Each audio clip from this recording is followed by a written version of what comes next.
Okay, we are ready to go. Good morning and welcome to the LCCMR, the Legislative Citizen Commission on Minnesota Resources. First, we're going, meeting times, agenda, and materials can be found on the LCCMR meetings page online. This is being streamed remotely through electronic means, being held in accordance with Minnesota Statute 13D.015, state entity meetings by telephone or interactive technology. I will be chairing. My name is Sydney Jordan, and I will ask staff to take roll. Albrecht. Albright here. Albrecht present.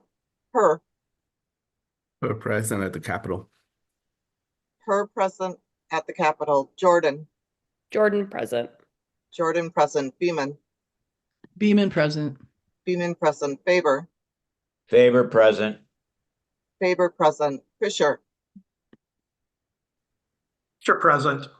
Fisher present. Green. Hedstrom. Hedstrom present. Hedstrom present. Heinzman.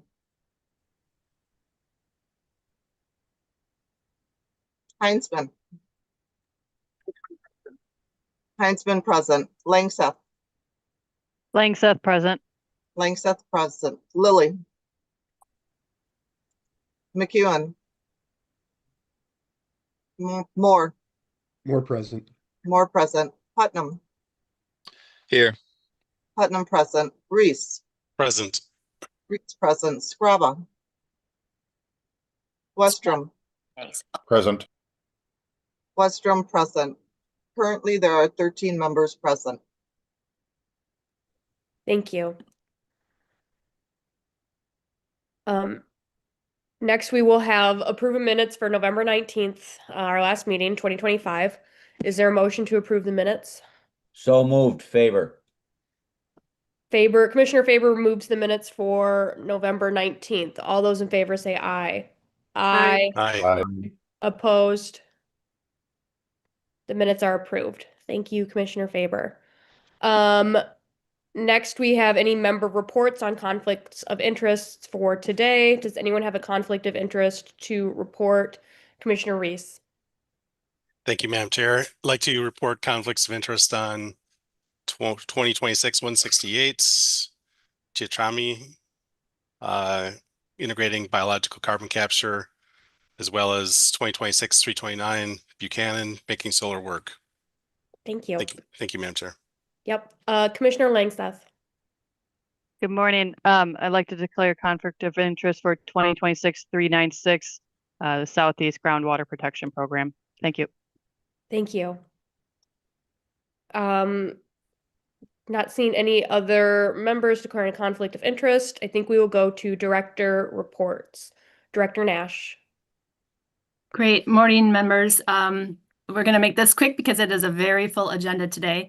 I want to just send out a reminder that we have 4 citizen member openings on the commission at the end of the year.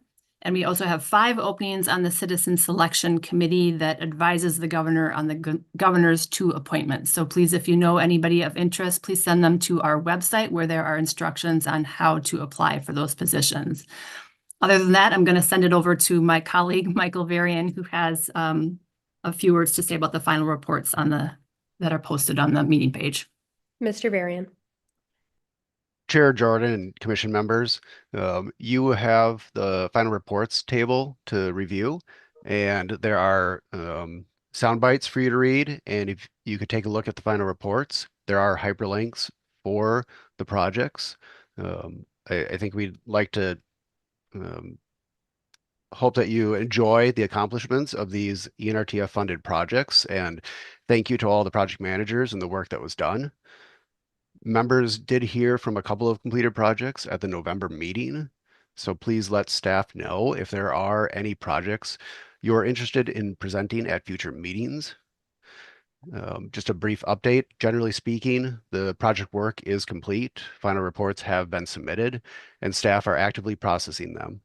Many are near ready to approve, and most final reports have been approved. And for the remaining ones, we are hopeful we will be able to approve the rest with the new year. Chair Jordan and commission members, if you have any questions, staff can respond.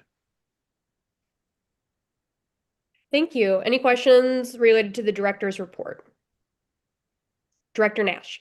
Madam Chair, two other things. I just want to report that there were nobody signed up for public testimony today. And then, if it's okay with the chair, we have a testifier, for agenda, item 7. And so if it is okay to take item 7B before we address 7A, that would be helpful for the testifier. Okay. That is fine with me. Okay, great. Thank you. Great. Okay. Any questions related to the director's reports? Seeing none, we will move on to our emerging issues account request. And I believe our new staff member, Ms. Barton, is going to walk us through this. Thank you very much, Chair Jordan. Yes, so I'll be going over the emerging issues account process. This process was revised in July of 2025. So we did operate under that new process for this round. Just for some background, the emerging issues account process is different from the regular RFP process, as these funds have already been appropriated.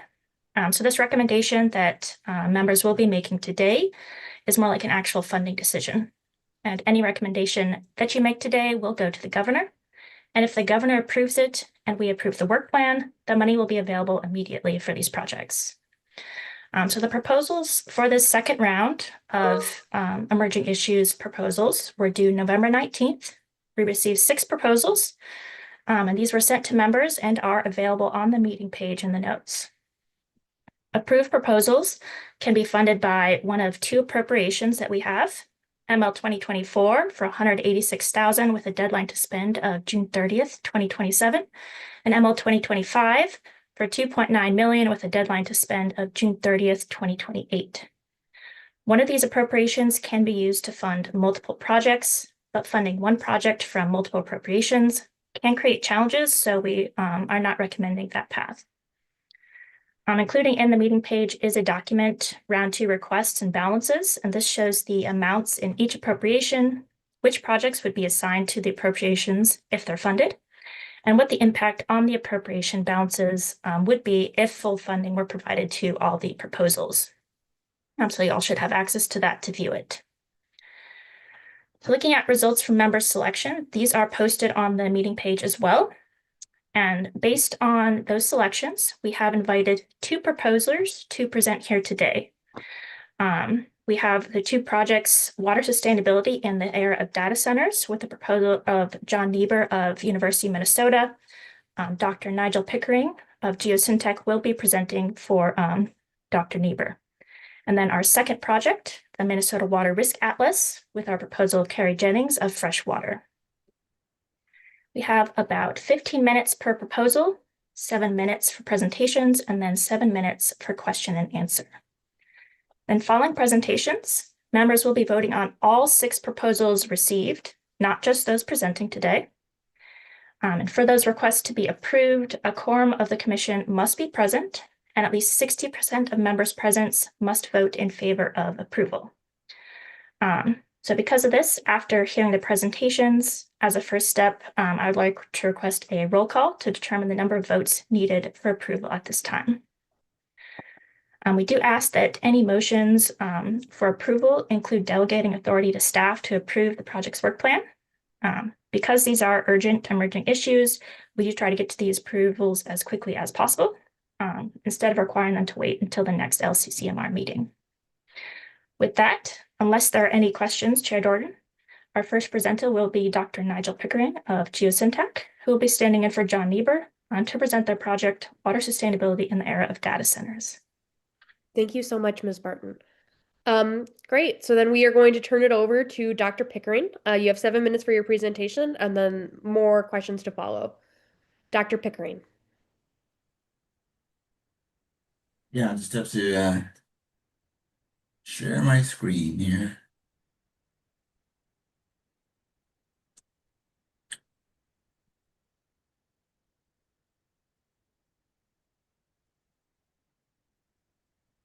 All righty, can you see that pretty picture?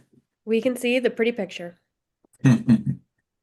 Thank you, Madam Chair, and thank you, committee members, for inviting us to present today. My name is Nigel Pickering with Geosyntec Consultants, and I'm working with John Niebuhr at the University of Minnesota. John asked me to present today because he was scheduled to be in a court case. I'm a senior water resources engineer with over 35 years of experience working on water quality and quantity issues. And John is a longtime professor at the U with expertise in surface and groundwater. We have a graduate student with expertise in hydrology and multiple talented Geosyntec staff to support this project with expertise in GIS, data processing, and also data center experts with knowledge of water use of those entities. Yeah, I can get too fast. All right. So we all have a need for a sustainable, clean water supply. We need to manage it to ensure an adequate supply without creating severe impacts to the environment. Consumptive use and water transfers can dramatically reduce stream flow, water levels in the groundwater and also in ponds, and damage aquatic systems. We currently have a pilot project to develop a withdrawal management framework funded by LCCMR that will be completed by mid-2026. But it's only a pilot plant. It was set up because we didn't know where the data were. We didn't know how all the different areas react in terms of groundwater and surface water. And it's not statewide. But new and emerging concerns like climate change and data centers have upped the ante for a more complete analysis that is statewide.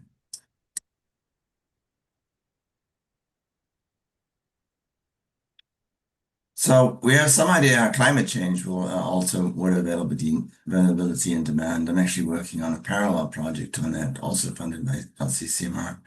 What about new data centers? Data centers use water in two different ways. One is through power generation. It's an indirect use, and one is through direct cooling. Data centers need large quantities of energy to power all the electronics that are stored in these racks of data microprocessors. And it's projected to increase by 7 to 12% over the next 5 years. And energy production consumes water. So it is a water use to be concerned with. Then there's also direct cooling. The energy that's used in a data center creates heat, which must be dissipated via cooling to protect the valuable electronics. And many types of cooling systems consume water. So these are the different types of data center cooling systems that are typically proposed for data centers. Evaporative cooling, or sometimes called swamp cooling, is 100% consumptive. In other words, all the water goes into the atmosphere and is not returned. But it is the cheapest and it's sometimes preferred. There's a schematic up in the right-hand corner showing you how that works. There's also water cooling through open loop, basically taking water from one source, running it through the data center, and then discharging it at another source. That would be a transfer and also would be an impact to the environment.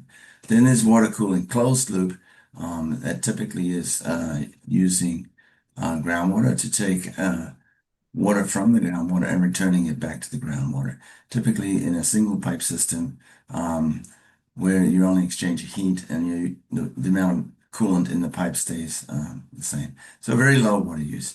Then it's runoff and capture and reduce. This is almost not used, but we're trying to promote this with some of the new data center designs. We have an office in Virginia, where there is the most concentrated number of data centers in the country, and they're working on some of these more innovative ideas for water conservation. And then there's typical air conditioning and air heat pumps like you would use in your home. They don't use water, but they have high energy use, so it's a high indirect use. And then there's air cooling, or just straight ventilation, open the window kind of style. But that's only possible in winter. So as you can see, there's a lot of different options, and also it's not entirely clear through the energy use which one would be best. So these different projected power and water use by data centers, this is a report from the Lawrence Berkeley National Lab. It's probably the only one I've seen so far that seemed to really try and tackle projections of both power and water use. On the left here, you see that the 8 to 12% projected increase in energy from 2023 to 2028. And on the right, we see the different water use projections over time for different kinds of systems. The hyperscale one at the very top is a very large system, and there's one that is problematic. And you can see the water use projections go up in the next 5 years. Almost could be, if they're on the high side, doubling the amount of water that's being used. So it's a very big concern. This is an image taken from a presentation from Brent Bestie from Minnesota DNR that he presented last week. Just showing you where data centers are currently being permitted in Minnesota.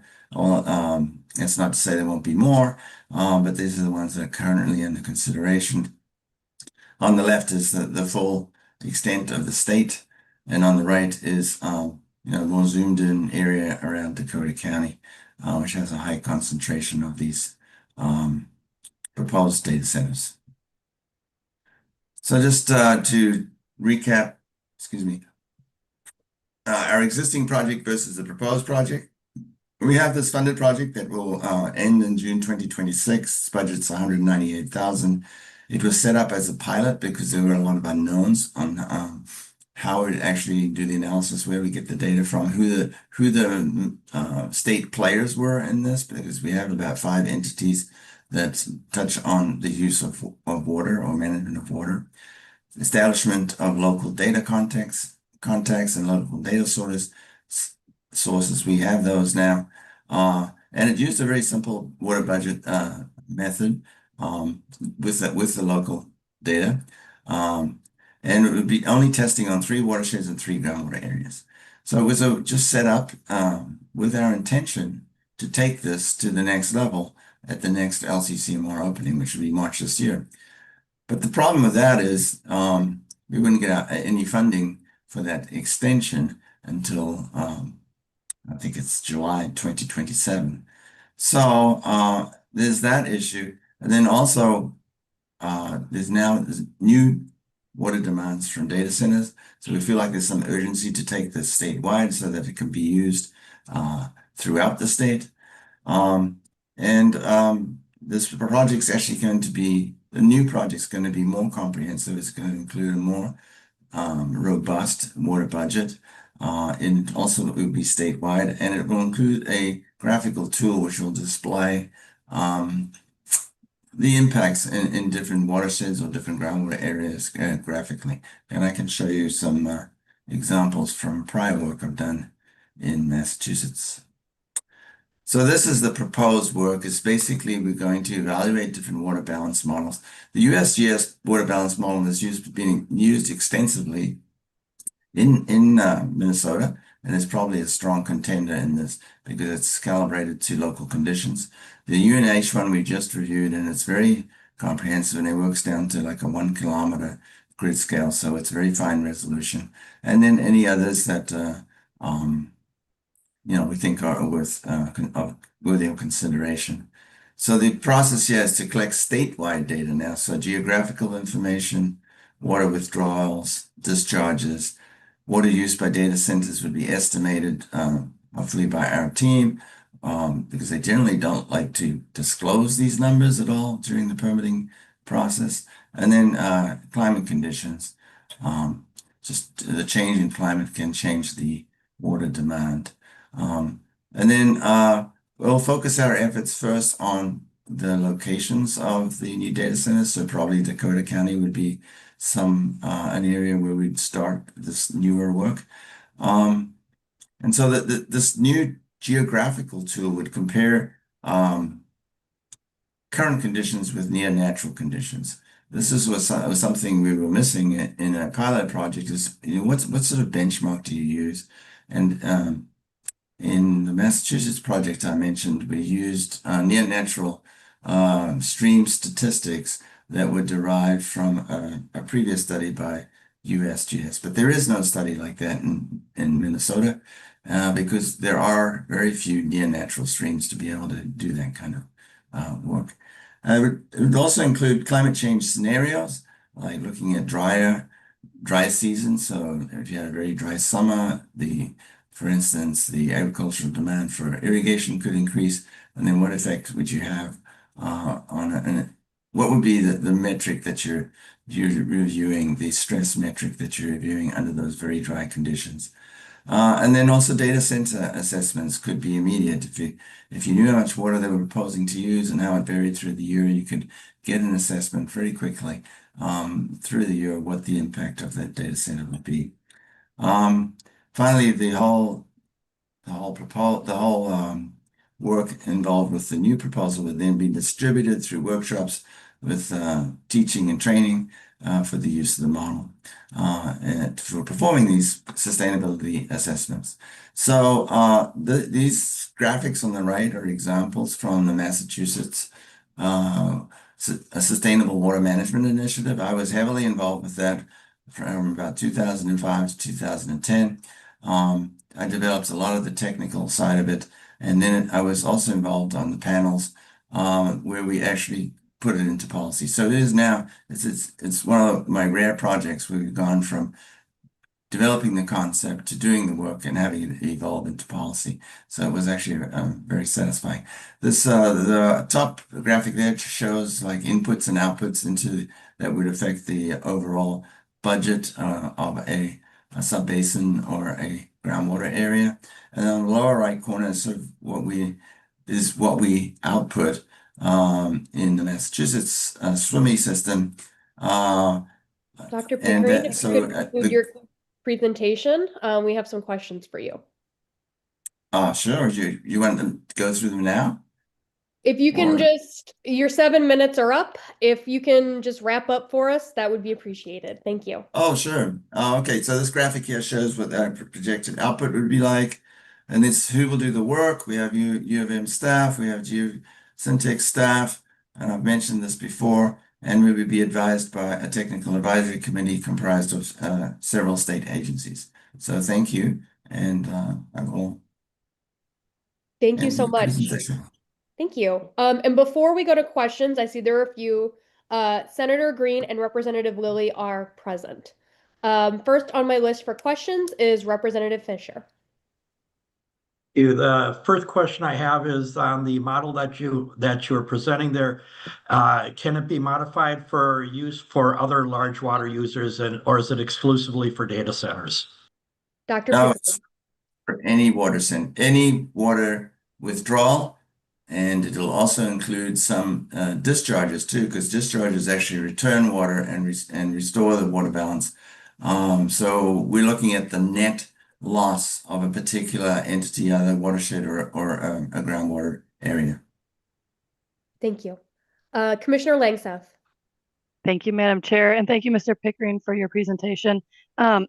Just curious, of the data centers that are out there, what is the most common cooling method that is used? Is it the evaporative method because you said it was cheapest, or what? Yeah, what's most out there? Dr. Pickering. It depends where you are. If you're on the West Coast, evaporative cooling dominates. If you're on the East Coast, they may still propose that first, but if there are some issues or some pushback on the energy use, then they would start to look at some of the other options. So there has been a move to some of the more water efficient options.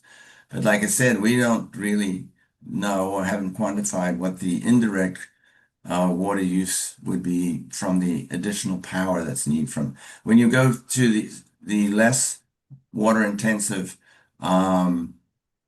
cooling methods, you actually end up using more power, and that uses more water. So that you have to look at the impact as a whole, and that's something that hasn't been done rigorously. Thank you. Senator Herr. This might be a multiple question, but let's start first. On the open loop and closed loop, what kind of impact does it have on our water in terms of quality or maybe reduction? Dr. Pickering. Well, closed loop is typically a coolant that's run in the pipes from the data center to typically the the aquifer or to the ground, the underground system. It gets its cooling from the rock and the water. There is no contacts. It's contactless system. So the only time you would get wastewater byproduct of that kind of system is if you had a leak or if you had to remove the coolant and replace it. So pretty much contactless, pretty much no wastewater effect. Now the other one, the open loop is much more what could be more of a water impact because you could take water, say from groundwater, run it through the data center, and then discharge it back to a stream, and it may never make its way back to the aquifer. So that would be a huge water loss to the aquifer. So, and also there is some potential, I think. I mean, it just depends on the system. I have seen mention that there is some potential that there could be some contamination moving the water through the data centers, but I don't know for sure how that works because not my field. But I think it's something that you could prevent. I mean, it's just like if the pipes are secure and there's actually you're only exchanging heat and nothing else, there should be no contamination of the water supply on either of those systems. Senator Herr. Yeah, just follow up. You mentioned about the evaporation option and the closed and open loop. Which is more prefer for less impact for the environment? Dr. Pickering. I would say the evaporative cooling would have the most impact because it's pure consumptive. The open loop would be a transfer and it'd be it could be similar if the water never made its way back to its source. But there's never a guarantee the water's not going to make its way back to the source. Even if you discharge from an aquifer into a river, sometimes some of that water makes its way back to the aquifer. It depends which aquifer you're using. If you're using a shallow aquifer, the transfer would be pretty minor. If you're using a deep aquifer, it'd be much more serious. Thank you. Senator Westrom. Thank you, Madam Chair. You touched on it, but I'm just trying to connect why this is an emerging issue and not something that should go through the normal RFP process.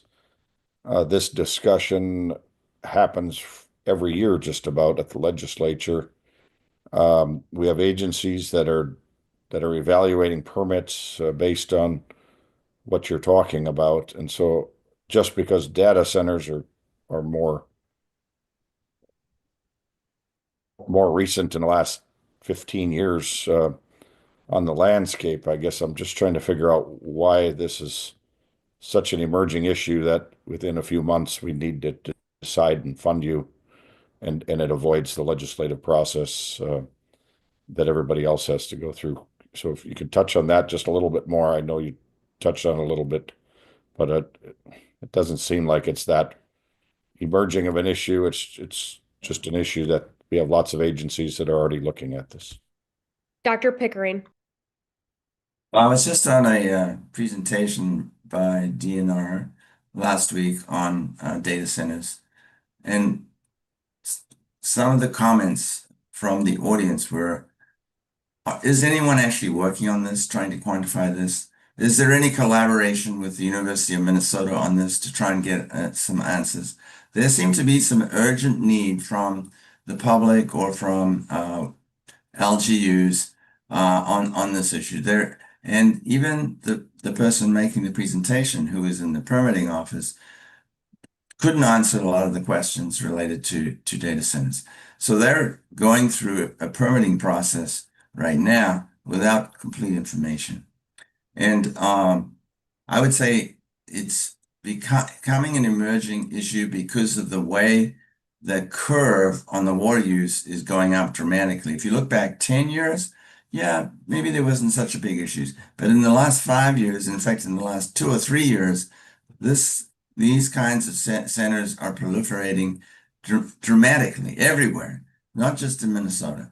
So if you want to have a system that can systematically evaluate what the future effects of these systems are and permit these in a logical way, you really do need to have the analysis done up front, not after the fact. So that's what I think it is an issue. It is an urgent issue. Senator Westrom follow up, and then we do have more questions. So we're trying to. And thank you for that.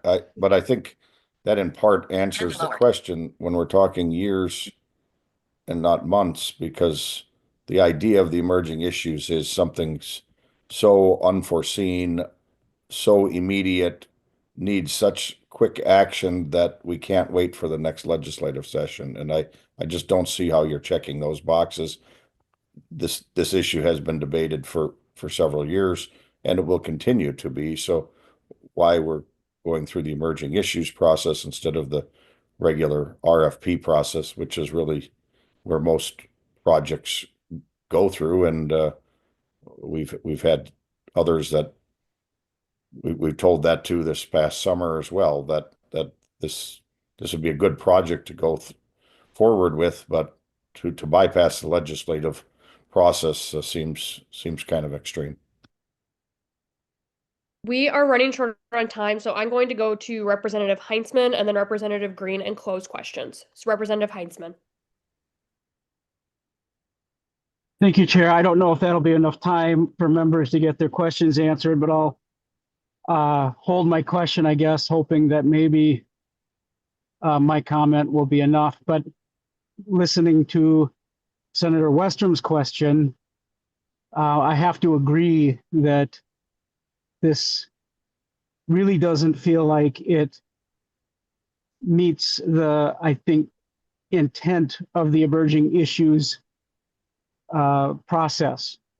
I supported it when I had the opportunity, and now, we've been presented in previous meetings a number of proposals also similar, I would argue, to this, that are a nice idea, but it does have that feeling that we're bypassing the legislative process, and that function is attractive to some projects that would otherwise have a more rigorous process.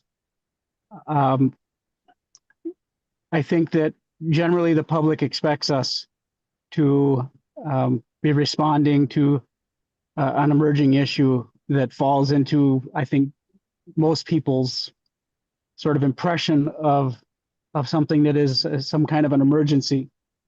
And again, as Senator Westrom was saying, and I had to agree, data centers are not a new thing. The science around data centers is not a new thing.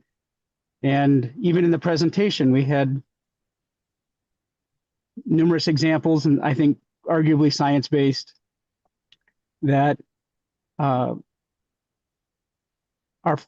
known to municipalities, cities, and states as they're grappling with whether or not to bring these businesses here. It feels more political to me today than it does an emerging issue. I'll leave it there, Madam Chair. Thank you, Representative Heinzman. And just so members know, we have time for discussion later. This is our time for questions. So Representative Green, questions for our presenter. Okay. Thank you, members, for the questions and discussion. Thank you, Madam Chair. My mute button wouldn't come on, so my computer must be sorry slow. about that. I didn't see you come off mute. Go ahead, Senator Green. And so during the discussion, I will talk the same thing about the emerging issue and how this doesn't look like it's important. But the question that I have is, I'm looking at this stuff, and not only have we seen it before in committee, but it's pretty common knowledge. But it looks like what you're describing is a standard geothermal system that we use for heating and cooling. In your presentation, it doesn't look like there was anything new there. So what is it about this project that you believe is information that we don't already have? Because the industry themselves has to come up with the information that you're telling us you're going to find, and the permitting process is pretty aggressive already. So I don't really know what you're adding here. Dr. Pickering. I think the missing piece here is you may be able to improve your water cooling system to use less water if required through the permitting process, but the indirect water use from extra power consumption is not factored in right now. And the cumulative effect of many big data centers in one area is not being considered. Permitting is traditionally done on a site-by-site basis with little regard for the overall watershed or overall groundwater, except in particular cases. So those two things, I think, would be covered by a more rigorous analysis. Thank you. And thank you, Dr. Pickering, for your presentation. We are going to move on to our next presentation from Dr. Jennings of Freshwater. Dr. Jennings, are you ready? I am. To your presentation. Can you hear me? We can hear you great. And you can see the screen? We can. So I'm going to talk to you today about a proposal for the Water Risk Atlas. If you're a glass half full kind of person, you might call that the Water Security Atlas. And this is to align economic pace with water security. I'm presenting, but it is in partnership with two other groups, Shared Geo and the World Resources Institute. And I see my bargain price of $3.99 was rounded up to 400,000 in your spreadsheet. That's fine. So the problem underlying this proposal is that the speed of business is much faster than the speed of policy. And we are seeing this now as global industry is looking to Minnesota to use the water that they assume is available here, distributed evenly across the region. Data centers, as you just heard, but also other emerging industries like biofuels, especially sustainable aviation fuel, green hydrogen, bottling plants. These are all water intensive industries. Over 20 cities alone were approached last year, and the cities themselves were making these decisions and they lacked critical tools.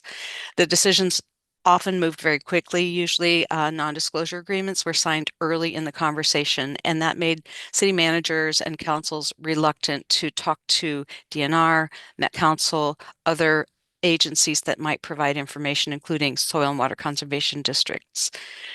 It was kind of confusing why we were the target for these data center proposals. And it was confusing because water was not a priority in siting of these facilities.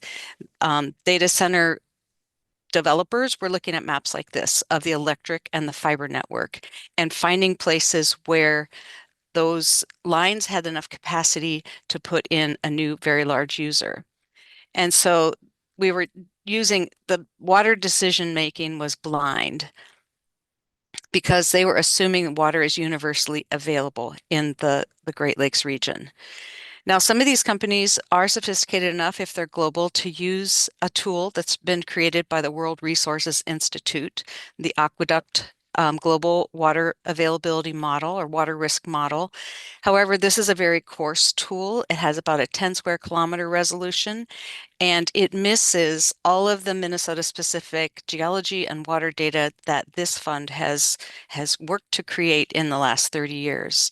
However, the structure of this tool created at the University of Utrecht in the Netherlands is robust, has been published. They're on version 4 right now, and it looks at not just quantity risk of surface water and groundwater, but also the quality risk, and then includes a regulatory layer. So laws specific to our state have not been included in this global model, but could be in what I'm proposing.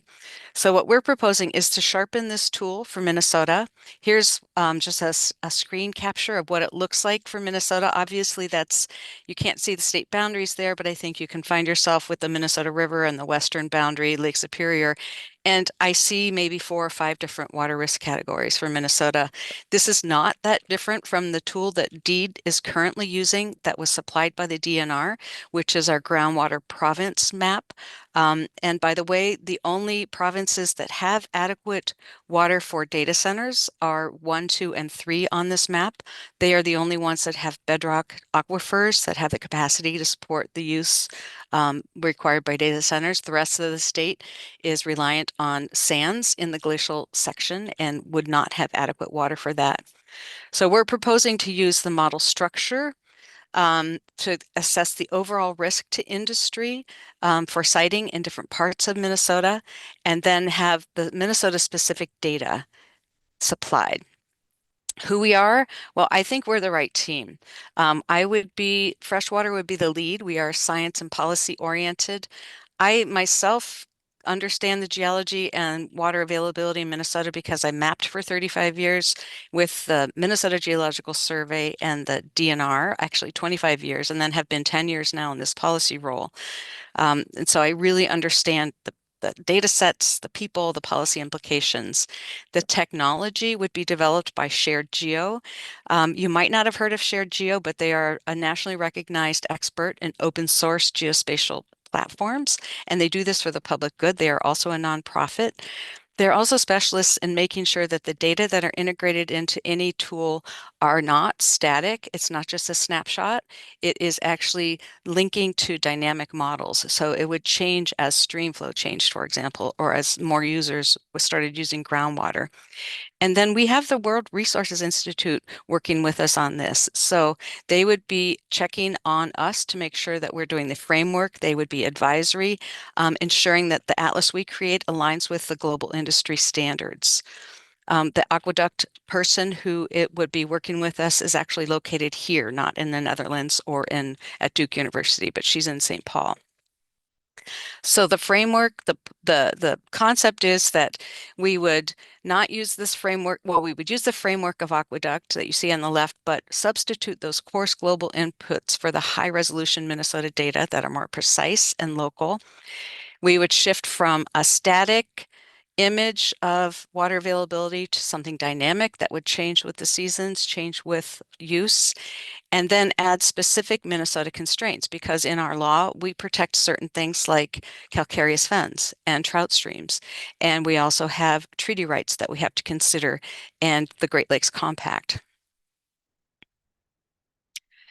We would also have an expert advisory panel helping us make sure that this is an adequate tool. We would include state agency staff, either current or recently retired, tribal agency staff, academics that work on this. I think the tool users themselves will be important to have, city managers, to make sure that this is a usable thing, and industry.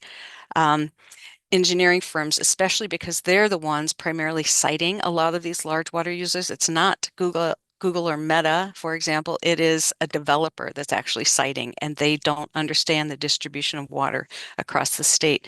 And I put this circle of chairs here because I remember when I started my career at the Geological Survey 35 years ago, this is how the rubric for geologic sensitivity was developed. It was an advisory panel that sat in a circle in the Minnesota Geological Survey Library and hammered out this document from 1991 that we still use. So the delivery of these products, they would be web-based, open source. You don't need proprietary software to use them. And it would be a water risk atlas with very simple stoplight colors like you saw in that image. And after 1 year, we would have a proof of concept. We would have a product that could be used. Phase 2 would be the full dynamic platform. So after 2 years, we would have that advisory panel checking all the boxes and make sure that everything is linked to data sets that are updated. So this is built on a new technology that Shared Geo has created. I would love to talk to you about this more, maybe in the questions. We plan to hand this off to either Shared Geo would maintain this permanently, or we've been talking with MinGeo about the management and maintenance of this, served up on the deed website. And we hope this is used at an initial step for large water user siting by planners and city managers. So city managers, local governments should be able to use this tool before signing these NDAs. DEED and the DNR could also be using this to direct large water users away from these stressed areas and towards areas that have adequate water. And then industries who really want certainty in availability of water, they need water, 24/7 all year long. They need to understand what the constraints are in certain parts of Minnesota. For example, in the Red River Valley, it's either, feast or famine. So what you're buying with this product is more granularity, more precision and accuracy for Minnesota than the Global Atlas provides. And in the best case scenario, where there's a completed Part A and B geologic atlas, we would have high precision aquifer data. In cases where there's only a Part A or there's no county geologic atlas, maybe just a regional hydrogeologic atlas, there would be less resolution, but it's still a lot better than 10-kilometer scale. And so your return on investment would be unlocking the millions that have already been invested in these data sets, the LIDAR for the state, the county atlases, the monitoring data that the DNR has created, and converting this somewhat buried data into real-time economic screening tool that could be used by industry. And this will prevent costly mistakes and environmental impact and result in communities being able to attract the types of economic development that they can sustainably support. We do have agency support for this. I want to tell you about how we were in front of a committee last session, but DEED has said they would use this tool. Here's a letter from Natalie Siderius. They were wanting an improved water tool for an atlas they're currently creating for their website, Minnesota First Stop, Business First Stop, but they thought water was too complicated. So they're currently using that cartoon that the DNR gave them. We've been also in conversation with MinGeo. They wanted to work with us on creating and hosting this. They do have concerns about funding to continue the host of this after we create it, but we are in conversation with MinGeo. And then also the DNR testified in front of Senator Hur's committee, Chair Hur's committee, and agreed to they offered to work with our team. They did caution that this would not replace site-specific analysis of well interference. That's Katie Smith. So our history of work on this, I know that was important to you. We did have a Senate and House file. This was heard in committee last session. It had bipartisan support, and it was laid over for inclusion. However, we opted not to continue with the support of this bill in the omnibus because of the deal we were offered. The money was tight. It was coming from a fund that we didn't think could afford to have money taken away from it. It was actually health insurance increases for state staff. So that's my proposal for the Water Risk Atlas, and I'm happy to take your questions. Great. And before we do that, I want to acknowledge that Representative Scraba is present.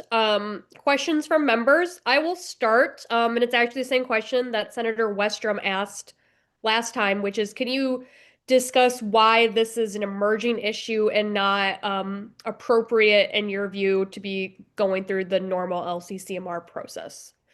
Dr. Jennings. Yes, Freshwater in particular is working with city managers who are asking these questions now. Byron, Stewartville, Lewiston, Hampton, Lakeville, Farmington, they all have questions. They've all been approached by large water users, developers, and some of them have signed non-disclosure agreements, some of them have not, but they all just don't understand that water distribution varies across their region. So I'm saying that these cities are asking for this now. Thank you. Commissioner Reese. Thank you, Madam Chair. Thank you, Dr. Jennings. Could you explain to me why this is an emerging issue? I know we have projects in our area that have waited 4 years for a water permit, and some of our large water consumers, even though they use city water, still have to go through the DNR to get a permit for the water consumption. So why is this needed when the DNR is already doing this work? And in fact, to me, it seems like what would be helpful is are tools that would speed up the permitting process so these developments can move forward faster. And Mr. Reese, it looks like Dr. from your Jennings. background photo, I'm sorry, Chair, Member Reese, Are you in the Red River Valley? Are you up in somewhere in that part of the No. state, the Northwest? Commissioner Okay. Reese. Morris. Yes, thank you, Madam Okay, Chair. Morris. Okay. Morris, yeah. Dr. Jennings. Thank you. Sorry, Chair. The permit delays, the permit request delays are most likely a result of the DNR having to carefully evaluate the potential for well interference in the western part of the state. So it takes 2 years to consider the groundwater models to show that a new well is not going to interfere with existing wells. This screening tool would allow a large volume water user like a confined animal feed operation to site someplace else where it wouldn't take that scrutiny for permit review. You could go to a place where there is adequate water, and that would shorten the permit review time. Thank you. Commissioner Beeman. Thank you, Madam Chair. I can totally see the need for this tool, and I think it will be extremely beneficial. I'm very persuaded about the importance of doing this. I do have a hesitation around the timing of it, but the wrinkle in here, I don't know if you know much more about the non-disclosure agreements. If communities are being approached by these companies and are asked to sign this, and you made a reference to them not being able then to maybe talk as freely with the state agencies to get the information that would be helpful in them evaluating it. Do you know how these NDAs intersect with just getting the necessary environmental info to do the proper evaluation? Dr. Jennings. Chair Jordan, Member Beeman, the way cities have responded, including Rosemont, which is now building the data center for Meta, is that because they signed the non-disclosure agreement, they felt like they couldn't name the industry that was coming in. They couldn't say specific things about the water use. However, in the case of Rosemont, they called it something else. They called it Project Bigfoot. And they did ask behind the scenes they talked to people behind the scenes about water. However, other cities, like Elko New Market, just clammed up and did not want to do anything. Some of these companies threaten lawsuits, are litigious, and have contracts signed really early on. I know this is a concern of the Attorney General, and when they convened the Water Task Force, which is midway meeting for a year, non-disclosure agreements were one of the things they wanted to talk about, the legality of that. But I'm a geologist, and that's all I can say. I know you're a legal expert. But that's a separate concern what it does is makes cities think that they can't talk anymore about the project. Thank you. Further questions from members? All right. Thank you, Dr. Jennings. And thank you to both of our presenters today. We are going to move into that promised discussion. And just so we know, this is a discussion that may or may not lead to a motion to vote on. For all 6 of the proposals submitted, these 2 presentations were the proposals that rose to the top and had enough members to facilitate a presentation before the whole LCCMR. Director Nash, is there anything else that should be said before we move into the discussion phase about what we're discussing? Madam Chair, I think that covers it. When you are ready, we can do that roll call to establish who's here and therefore what the threshold is needed in order to make a recommendation. Great. Well, I promised Representative Heinzman we would have time for discussion, and so we will go to him first. Representative Heinzman. Oh. Representative Heinzman? Okay, we'll go back to him. Next on my list is Commissioner Reese. Commissioner Reese. Thank you, Madam Chair. Well, first of all, if we extend to the other projects, I would like to declare a conflict on the Chiatrami proposal. Didn't realize that was still an option. But in any case, I do think that these projects have merit, but I don't think they meet the threshold of emerging issue at this point in time. The geotech / Dr. Niebuhr proposal, they have existing proposal from 2025, and to me it seems like it's expanding that scope, and so they would be welcome to come back with the second phase this next year and could continue that work that way. And as well as similar with this particular project from Dr. Jennings, I think they could also come back and submit another proposal for the full round. I think this, in general, I think we need to keep the emerging issues counts and the emerging issues projects to a high threshold. Thank you, Madam Chair. Thank you, Commissioner Reese. Representative Heinzman. Thank you, Madam Chair. Sorry about that. Had a connectivity issue with internet here It out is in the that way. blizzard. It happens. Go ahead. Yeah, thank you. I continue to kind of scratch my head trying to figure out where we are related to these projects and the purpose of the emerging issues account. I listen and I hear, some of the proposals with, I think generally an average perspective that the more information, the better through these processes. That's fine. But I think the reality is if we don't treat this more carefully, the emerging issues option at the LCCMR is going to go away. We heard our first proposal had been discussed going back some time, and then just this most recent one was even in this last legislative cycle discussed, brought up. There were bills, and it really does feel like we're attempting to skirt the rejection of that project through the legislative cycle, bringing it here and saying, well, now it's a emerging issue. The public is going to be paying attention to these kind of things, and they're going to question our process.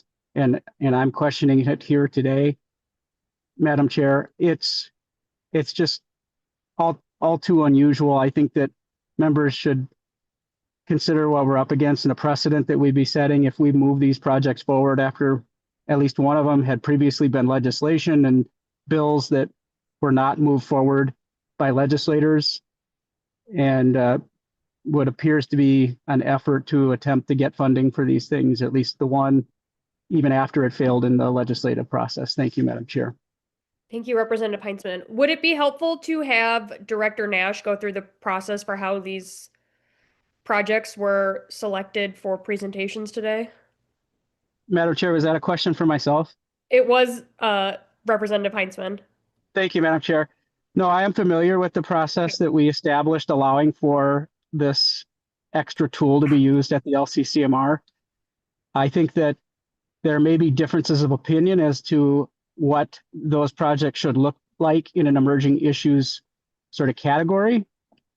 If I had it to do over again through that process, I would have stipulated that if we had failed bills coming to the LCCMR in an emergent issues process, that would have been excluded from eligibility. But we're not at that point. We're past that now. So thank you, Madam Chair. But no. Okay. Thank you, Representative Heinzman. Representative Fisher. Thank you, Madam Chair, and I appreciate what I'm hearing from some of my colleagues here about the concerns. Does this meet the emergence issue concern or not? And the way I was looking at it is I believe it does, is particularly with the high users of water becoming more and more of a problem, and people, particularly businesses, are looking for quicker answers, and we have such pressure on trying to speed up permitting. In some ways, this helps them get their answers much quicker than they would before, because what they want to do is find out, am I going to be able to build in area A, or am I going to have to look somewhere else like area B? And to be able to know that the water is available out there. And I know it's becoming a bigger problem, particularly for businesses, and in some instances where they are having the pressures where they start putting something in an area where the water is not available. And as a result, we have pressures out there where businesses aren't able to operate as efficiently. And when we've got such pressure out there trying to speed up permitting, trying to change where our permitting is, doing something like this helps get that at that problem. And the reason I'm saying it's more of an urgency is we're doing so much in the permitting and feeling that pressure there. This is one thing that can help advance it earlier. And we're seeing these problems pop up more and more. We've got so many areas of the state where we do have water concerns out there. Back in 2013, in some of the first hearings I heard on water issues in the Environment Committee, there were 17 regions that they classified as concerns of water availability going forward. Some parts of the state, we've got water coming from the Missouri River. And I think we're to a point now that we're seeing more and more areas where the water is becoming a challenge. I feel that urgency is out there, that we need to have more of this information out there quicker to help get people to answer of either yes or no quicker than we are now. Thank you, Representative Fisher. Senator Green. Thanks. And some of the stuff that I was going to talk about has been mentioned, but it's not really been brought out that, the dangers of this. If I looked through these and I had talked to some staff, I won't say who I talked to, but in my frustration by looking at these projects, because they're not emergencies. And what we're doing is if we move forward with any of these projects that we have here today, we're opening a door for people to say, hey, we can bypass the legislative process by coming into the emerging issues. It's not that, the sky's not going to fall tomorrow if we don't get these things done. Furthermore, I've been watching for 13 years now, and agencies and organizations, and the U is probably right in there with them at the top of the list, where if anything comes up that is deemed to be a concern, all of a sudden it becomes a cash cow. And they will have project after project after project. And we're seeing that with the data centers now, as we did with well, I won't even go into them because there's so many. And now we have the issues in Minnesota with the fraud, because money went out so fast, and it wasn't watched, it wasn't vetted, and now we're dealing with that, and that could come back to bite us as well.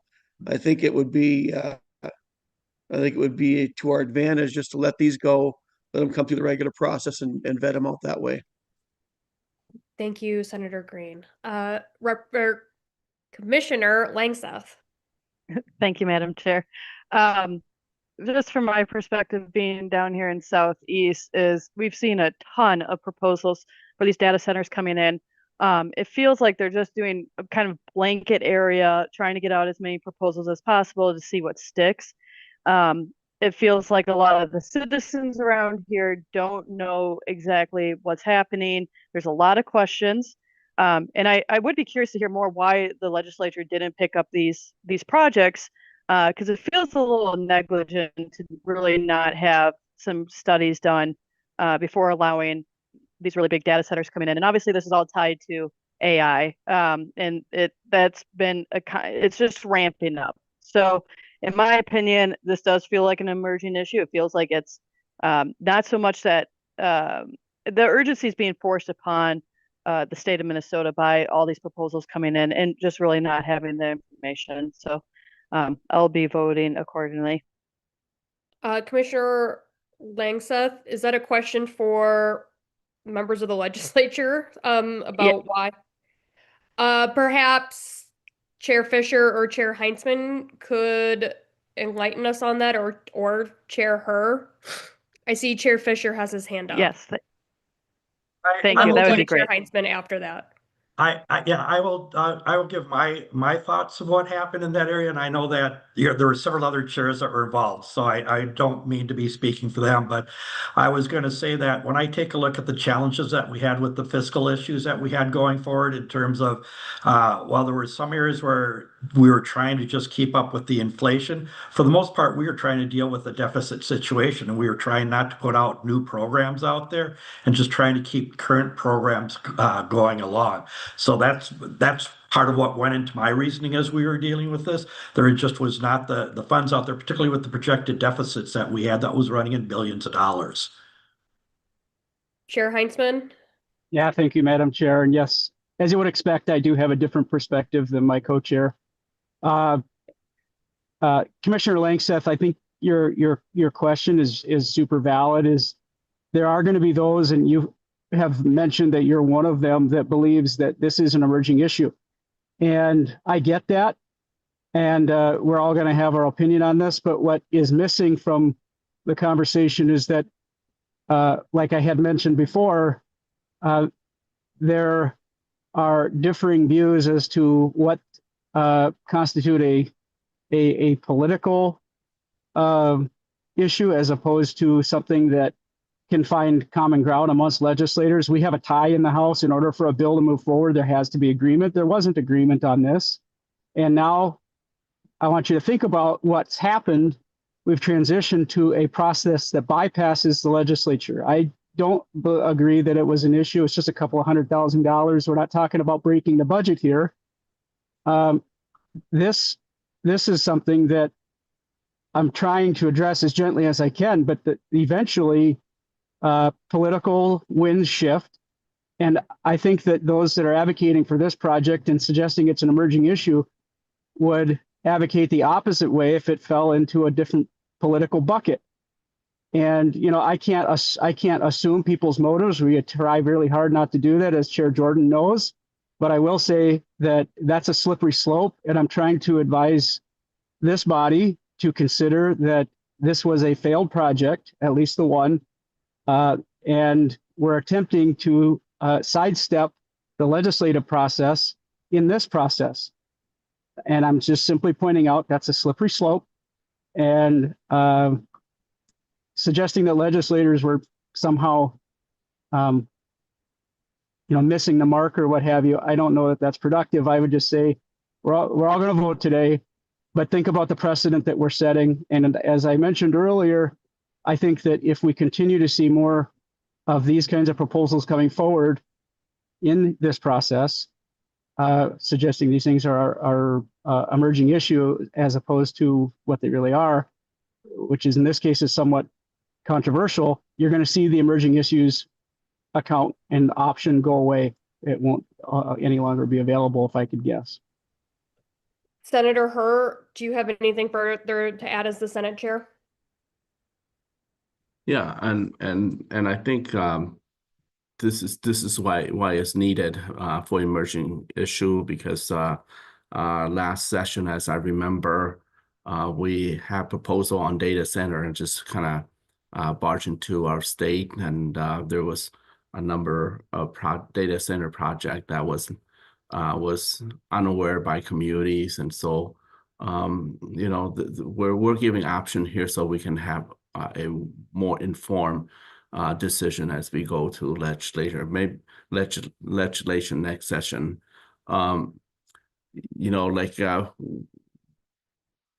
Perhaps they jump a little too fast in the game, perhaps, and put themselves in the bill. Let's say if there wasn't a bill jacket on this, then perhaps we would not have the same question that we have here. But I think that the information that on the water atlas is a valuable information for us to determine the location of future data center in our state. Thank you. Commissioner Beaman. Thank you, Madam Chair. I just wanted to weigh in on my concern that that the facts about the project and the need for the project not drown in the question about being this an emergency or not. I actually do question whether this fits our narrow definition of emerging issue, but I am troubled that it could be just pushed off as, well, it doesn't fit, and therefore we should just, not address it. I would ask, I thought the one thing Dr. Jennings said that I'm sticking in my head is when she said the speed of business versus the speed of policy is really what she was looking at. And I think that's really true. I've been in the water law, water policy business for a long time. Something like this where we need cumulative impact data, where there's a lot of projects, tools to do an analysis that people can use is very important. Tools are also not very sexy at the legislature. I get that. If we don't fund it here, I would strongly encourage legislators who hear this, if they can bring it forward in the next session, to take it again up for consideration. And I would also encourage them to apply in the next RFP if we do not approve it here, because I do think this is an issue that can't be handled community by community. I think it needs more data. I think it needs cumulative data. And I do understand Representative Heitzman's concern about the slippery slope and that this may not appear to be the right place to have it. So I would just put the pitch in to not let this topic disappear if we don't agree to fund it in this manner. Thank you, Commissioner Beaman. Commissioner Reese. Thank you, Madam Chair. I would just to address Commissioner Beaman, if this actually had the result of speeding business, I would vote for it in a second. My concern is that it actually slow business. That just seems like what the current trend is here in Western Minnesota when it comes to water permitting. Seems like the more studies and the more process that we get into, it's just slows business to a halt almost. And it's always a balance. It's a balance between the environment, water, and trying to maintain rural economic development and maintain our rural communities. So that's what I'm looking at. If it actually did that, yes, I think we should move forward with it. That is an emerging issue. I just didn't see it though, and I do question whether we've met the threshold of emerging issue. Thank you, Madam Chair. Thank you, Commissioner Reese. Commissioner Albrecht. Thank you, Madam. Thank you, Madam Chair. A lot of has been said about how this appears in the legislative process, and I want us to flip a little bit to think about a small community in rural Minnesota that maybe somebody sitting in a planning office has not a clue how a data center might impact their community or their drinking water system. And they might not even having a planning office. Maybe it's an administrator in their community. And all they have is a public works director who really is in charge of plowing streets, making sure the water treatment plant works, the the facilities and the utilities in their community works. And here they have a data center coming, and so they have to hire an engineering firm in order to advise them. And the suggestion has been made that, well, they should go through the legislative process. And speaking as a small community member, it can be very frustrating to get a project through the legislature. So something that is very near and dear to a community's heart, whether that's water treatment or water access or whatever, can be frustrated at the legislature. And so who are we serving here? We are serving the citizens of Minnesota. And the citizens of Minnesota in rural communities like Hermantown, Harmony, those others that were mentioned in the presentations, are struggling to figure out how will this affect my community going into the future, 50, 100 years down the road. And they are finding that they don't have the tools to assess the projects that are coming at them at a very high pace with big bucks and big engineering firms behind them and big developers behind them. And they see that in the case of Hermantown, for example, there's a large piece of property that could be developed, and the value of the tax impact would be positive on the community and the county, and it's very attractive to permit projects without understanding how in the long term will that impact that community in the surrounding area. So I want us to think about not just, is this important to come before the legislature? Yes, it is. Is it also important to empower our small communities that don't have the resources necessarily to have the information they need to make big decisions that will impact their communities for the future? Thanks. Thank you, Commissioner Albrecht. Any further discussion? It looks like Chair Herr has. Yeah, let me give it a little let me see info on on last session in terms of the bill. It was heard in my committee and was laid over. I didn't think it'd get hearing in the House. This bill was a bipartisan bill.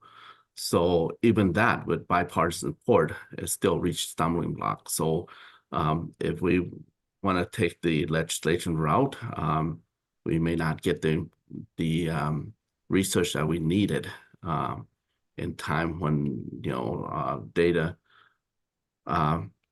center corporate are quickly moving to our state, and we don't have a knowledgeable chart to help us make a informed decision to help our citizen. So that I just want to give a little update on what happened last session. That's all. Thank you. Thank you, Senator Herr. Senator Westrom.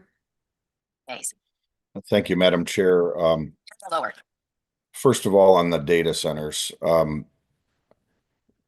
at the end of session last year, a bill was passed, and many of us would argue that it's going to make data centers harder to site in Minnesota. So the legislature was certainly dealing with this issue, and the idea that we're talking about bills from last session and issues that have gone on and been debated at the legislature kind of flies in contrast to why we would not have this an emerging issue. And so to kind of bring it back to the focus of the emerging issue, and I think the slippery slope is a very big concern if we're going to even have an emerging issues account going forward. I mean, the emerging issue concept, one of the more recent ones that kind of took this path that I recall was the avian influenza that came in about, I suppose it's getting to be 8-9 years ago now. It was fairly new to most of us that are testing to try to ramp up quickly and see if there was ways to combat that flu that was coming into our chicken and our turkey flocks and our wild birds, affecting food, affecting eggs, affecting lots of concern about wildlife.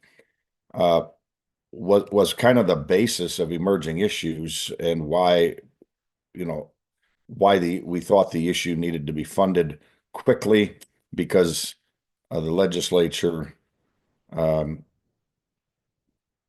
wasn't in session, and we had this issue we thought we could get our arms wrapped around quickly and maybe help stop it. Well, since it's reoccurred, we've certainly got the testing and we've got better position to respond to it.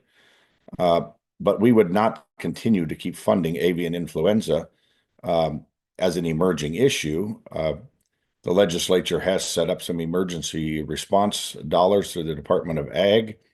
We have taken other actions, but that's the kind of emergency issue we're talking about that just kind of came out of the blue, all of a sudden flew into our state, metaphorically speaking. And that's why it took quick emergency action. For us to see now 10 proposals this year for this summer, if I'm recalling correctly, we did reject. I just don't see that any of these are meeting that threshold, that we can't go through the normal process, make their arguments the best they can. They can reach out to all 17 of us in the process, so they can explain them. They can help us understand why it's such an important issue, but it doesn't rise to the emerging issues that we should bypass. And even the very idea that the legislature considered something last year and could not come to a majority consensus on it kind of flies in the face of something being an emerging issue, because the legislature's already dealt with this issue. And so data centers are going to be more difficult to build in this state because of legislative action last year. And so maybe that's the responsible thing the legislature's already done to deal with some of these issues. And they don't get built overnight. And so I'm really struggling to see how any of these are meeting the threshold. And just while I'm talking about it, I know there's one of them that didn't meet the presentation, but dealing with radars and weather radars to have better reading of weathers and storms and some gaps, and right here in western Minnesota where I live. Again, this weather is not new to us. We've lived with this for my entire lifetime and previous before. We've got radar systems in Aberdeen and Grand Forks, and the Earth is round. And so, as Senator Kupik explained to us last year in committee when they were carrying this bill for funding in the legislature, how there's gaps because of the curvature of the Earth. And so there's legitimate and good reasons why we should be looking at these proposals, but it doesn't rise to the emerging issues. And that's what I think we need to stay focused on. You know, is this an issue that's just flowing into us like avian influenza had come about 8-9 years ago? So we felt we had to have an emergency quick response for testing and for other ways to try to track it down and help with the wildlife and that was affected. And in hindsight, maybe that was we jumped the gun on it because we're still dealing with that issue. But I think that was a much more legitimate organic concern at the time, and we did the best we could at the time to try to quickly get some funds out the door. And so that's, I think, the emergency threshold we need to keep our eye focused on. And I just don't see how any of these are making that. And all our discussion is kind of making the discussion more and more clear that it really is not an emerging issue that needs to be dealt with to bypass the legislative process. Thank you, Senator Westrom. Representative Fisher. Thank you, Madam Chair. Would it be appropriate for me to make a motion at this time? It would be. Thank you. I'd like to make the motion to approve both projects for funding. And I would like to use the argument that this is, as when I think of emergent, I also think of urgency. And I have seen the urgency building more and more, particularly over the last couple of years, about dealing with the water issues out there and getting more information out there so we can make the best decisions long term. My region is suffering from the fact that we've not had that to the point where between the DNR and court orders, that until things were put on pause, there was such a lack of sustainable water for the future in our area that the DNR was looking to having to cut off water for all businesses and just have it for domestic use. And that's because as a state, we've not really dealt with the fact that we do have limited areas where water is not available in a sustainable way for large users going forward. And it's a responsibility, I think, that we have to do quickly so that we've got this information faster for large water users out there, not just data centers, but any large water users, so they know where it's appropriate to site in the state and where it isn't, and for the communities to have that information, because I've heard from the DNR that where some communities have approved a large water user, they haven't realized that that's all the water they're going to have. They're not going to be able to do any development in the future because their area doesn't have the waters to sustain that.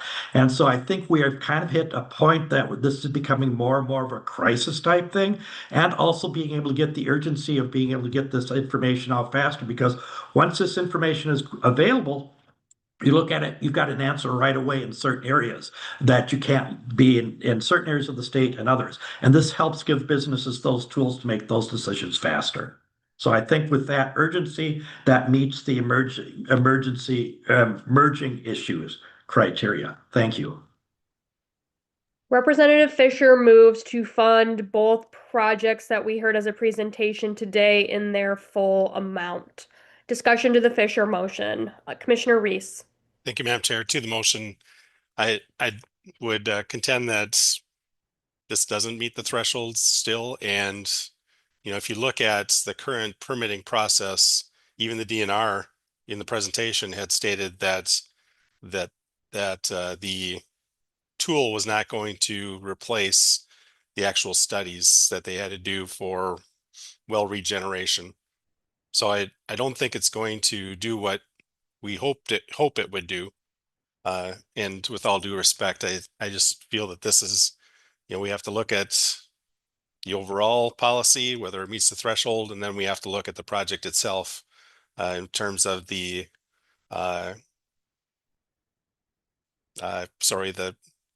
can't recall the name of the project at this point in time, but either project doesn't really meet the threshold, and I don't think it's going to move the bar very far at all in terms of water permitting.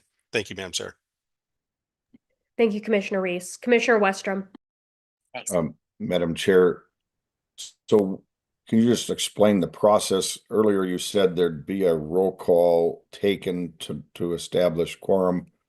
Can you just, are we taking a vote right on this motion directly? Do we know the quorum number we have? And then is it 60% of our 17, or is it 60% of who's in attendance today on the vote? Just some of those questions would be helpful if you can just. Great questions. I'm gonna call in some help from Director Nash to answer those questions. Great, Madam Chair and members. It is 60% of those present is required in order to pass a recommendation. So we would take a roll call first to establish attendance, and then we would tell you what that vote is that would be 60%. Commissioner Westrom, does that explain? It does, and so Chair Jordan, my understanding is if we're ready to vote right now, you'd first say we're going to take a roll call to establish who's here, and then there'd be a subsequent vote after that. Yep, that'll happen, but we have some discussion to the Fisher motion. Perfect. And so we're going to continue to entertain that discussion. To the Fisher motion, I call on Commissioner Beaman. Commissioner Beaman. Thank you, Madam Chair. This is again a process question. Are we also taking votes on, I thought I heard that we needed to take a vote on all 6 or whatever of the ones that were brought forward for potential consideration. And if so, will we be voting on them individually? And to Representative Fisher, would he accept votes on the 2 projects separately, or is it only for the 2 projects together? I'm going to go to Director Nash to answer the process question, and then I will go to Representative Fisher for the second part of that discussion. And sorry about my phone. There are some federal operations happening in my district, and I have not been able to turn it off. But first to the process question, Director Nash. Madam Chair, you could do this in several different ways, and it's really your preference. If there is, Representative Fisher, for example, could say he moves to approve only the 2 projects, and then that would be a clear vote that those are the only ones that would be recommended if passed. You could move them as a package. You could move them individually. It's just your preference. Commissioner Fisher, do you have any advice on how you would like members to vote or how you would like your motion to proceed? Thank you, Madam Chair. I would like to make it clear that my motion is just for the 2 projects that were presented, and that the question be divided so that we could vote individually on each one. Thank you. Commissioner Beaman, does that answer your questions? Yes, thank you. Commissioner Fisher, or maybe Director Nash, could you please state, seeing no further questions, it looks like we're ready to proceed to a vote. Would either Commissioner Fisher or Director Nash restate the motion that we are currently voting on? Director Nash. Madam Chair, I believe, would you like division, Representative Fisher? Representative Please, Fisher. I would like division of the question. Okay, so then the motion would be to approve for full funding the water sustainability in the era of data centers proposal. That would be the first part of the question. And then the second part would be move for approval of the Minnesota Water Risk Atlas at its full request amount. Thank you. Senator Westrom. So, Madam Chair, assuming no further discussion, is this the point where you would first take a roll call vote, if I understood it right? Or yes, did I understand that wrong? You understood that correctly. There will be 2 roll call votes as the motion has now been divided. So the first roll call vote, which will be conducted by staff, will be on the first presentation we heard. The second roll call vote will be on the second presentation we heard. And Okay, Director Nash, do you have a follow-up to that? Madam Chair, I think we would just do one roll call to establish attendance. Okay. And then once we establish attendance, you can take a vote on the first question and then take another vote on the second question. Thank you. I think we're all a little confused today. So, thank you for that, Director Nash. Senator Westrom. And then, Madam Chair, just to clarify that, Yep. my assumption is then that kind of sets up that if we have, I don't know, 14 people on or 12 people or 17 in the process of other votes on these matters, if somebody drops off or somebody comes on, we would re-vote or that.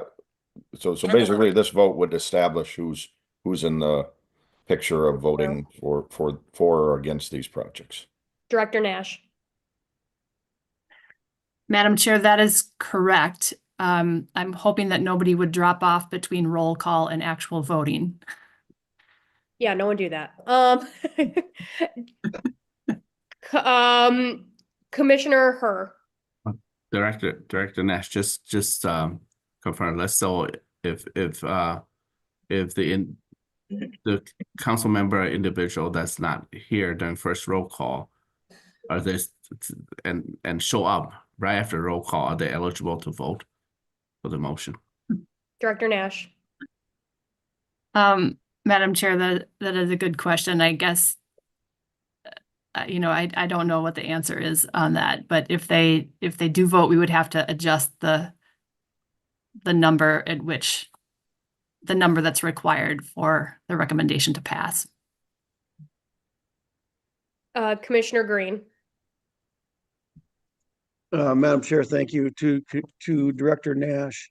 Is it possible for us then, just so that no shenanigans goes on, that somebody jumps on to move a vote who otherwise wouldn't have? Can we pass a motion here that says that only the people that are here under the initial roll call are allowed to vote? That that a seems like it would make motion? sense. Yeah. Is that a motion? Just to also add to that, I'm going to ask Director Nash to comment on that and ask if that is a motion. If it's possible, Nash. let's make it a motion. Madam Chair, I think that sounds reasonable. There is currently a motion on the table, so perhaps Representative Fisher would incorporate that in his motion. Representative Fisher. If that is the will of the committee, I'm willing to incorporate it in. Discussion to the Green amendment to the Fisher motion. Okay, seeing none, I am going to ask Director Nash one last time to tell us what we are voting on right now, which I believe is the Green amendment, unless Representative Fisher views that as a friendly amendment and can incorporate that into his amendment. Representative Fisher, do you view that as a friendly amendment and would like to incorporate it into your motion? You could repeat it one more time, please. Director Nash. Madam Chair, I believe the motion is to approve full funding for the water sustainability in the era of data centers project, and also only permit those who participate in the roll call to vote on the motion. On the attendance roll call to vote on the motion. Representative Fisher, is that your motion as you intend it to be?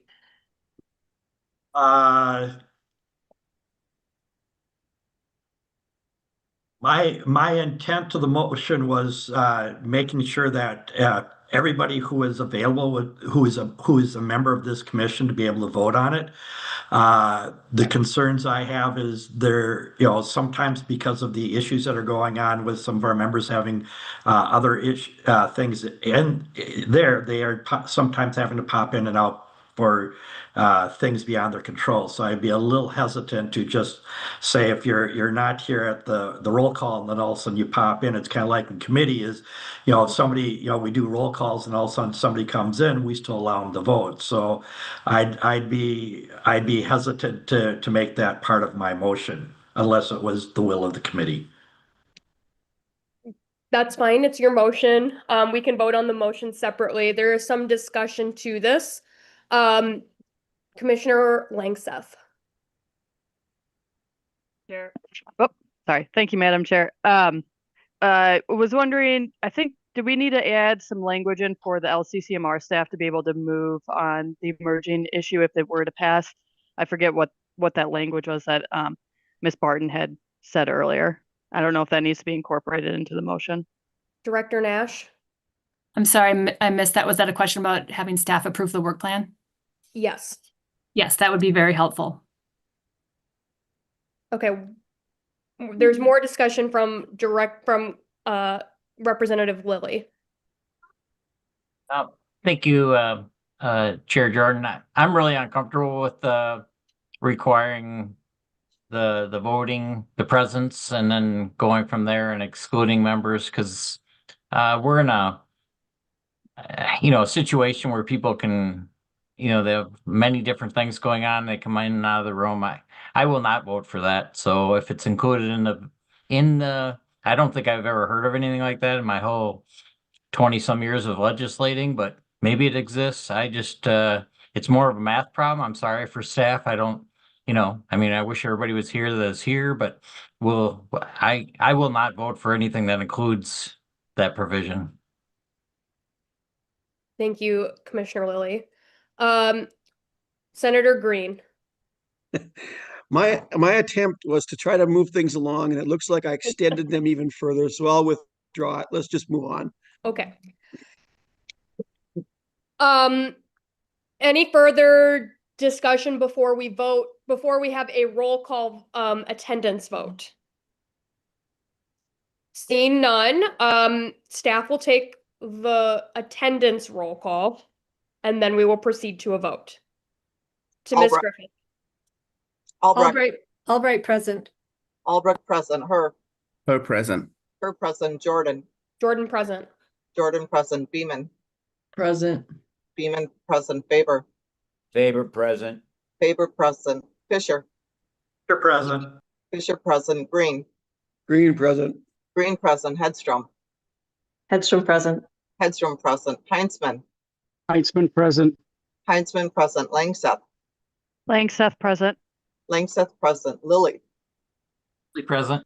Lilly present. McEwen. McEwen present. McEwen present. Moore. More present. Moore present. Putnam. Present. Putnam present. Reese. Here. Reese present. Scraba. Scraba present. Scraba present. Westrom. Present. Westrom present. Currently, there are 17 members present. There are 17 members present. Next, we will proceed to 2 votes, 1 on each project. Director Nash, can you repeat the first part of the Fisher motion to remind us which project we are now voting on whether to approve? Sure, Madam Chair, this is Fisher moves to approve the water sustainability in the era of data centers request for the full amount and provide authority to staff to approve the work plan if funding is approved. And with perfect attendance, this vote will require 11 votes in the affirmative to pass. Thank you. The clerk will take the roll. Albrecht.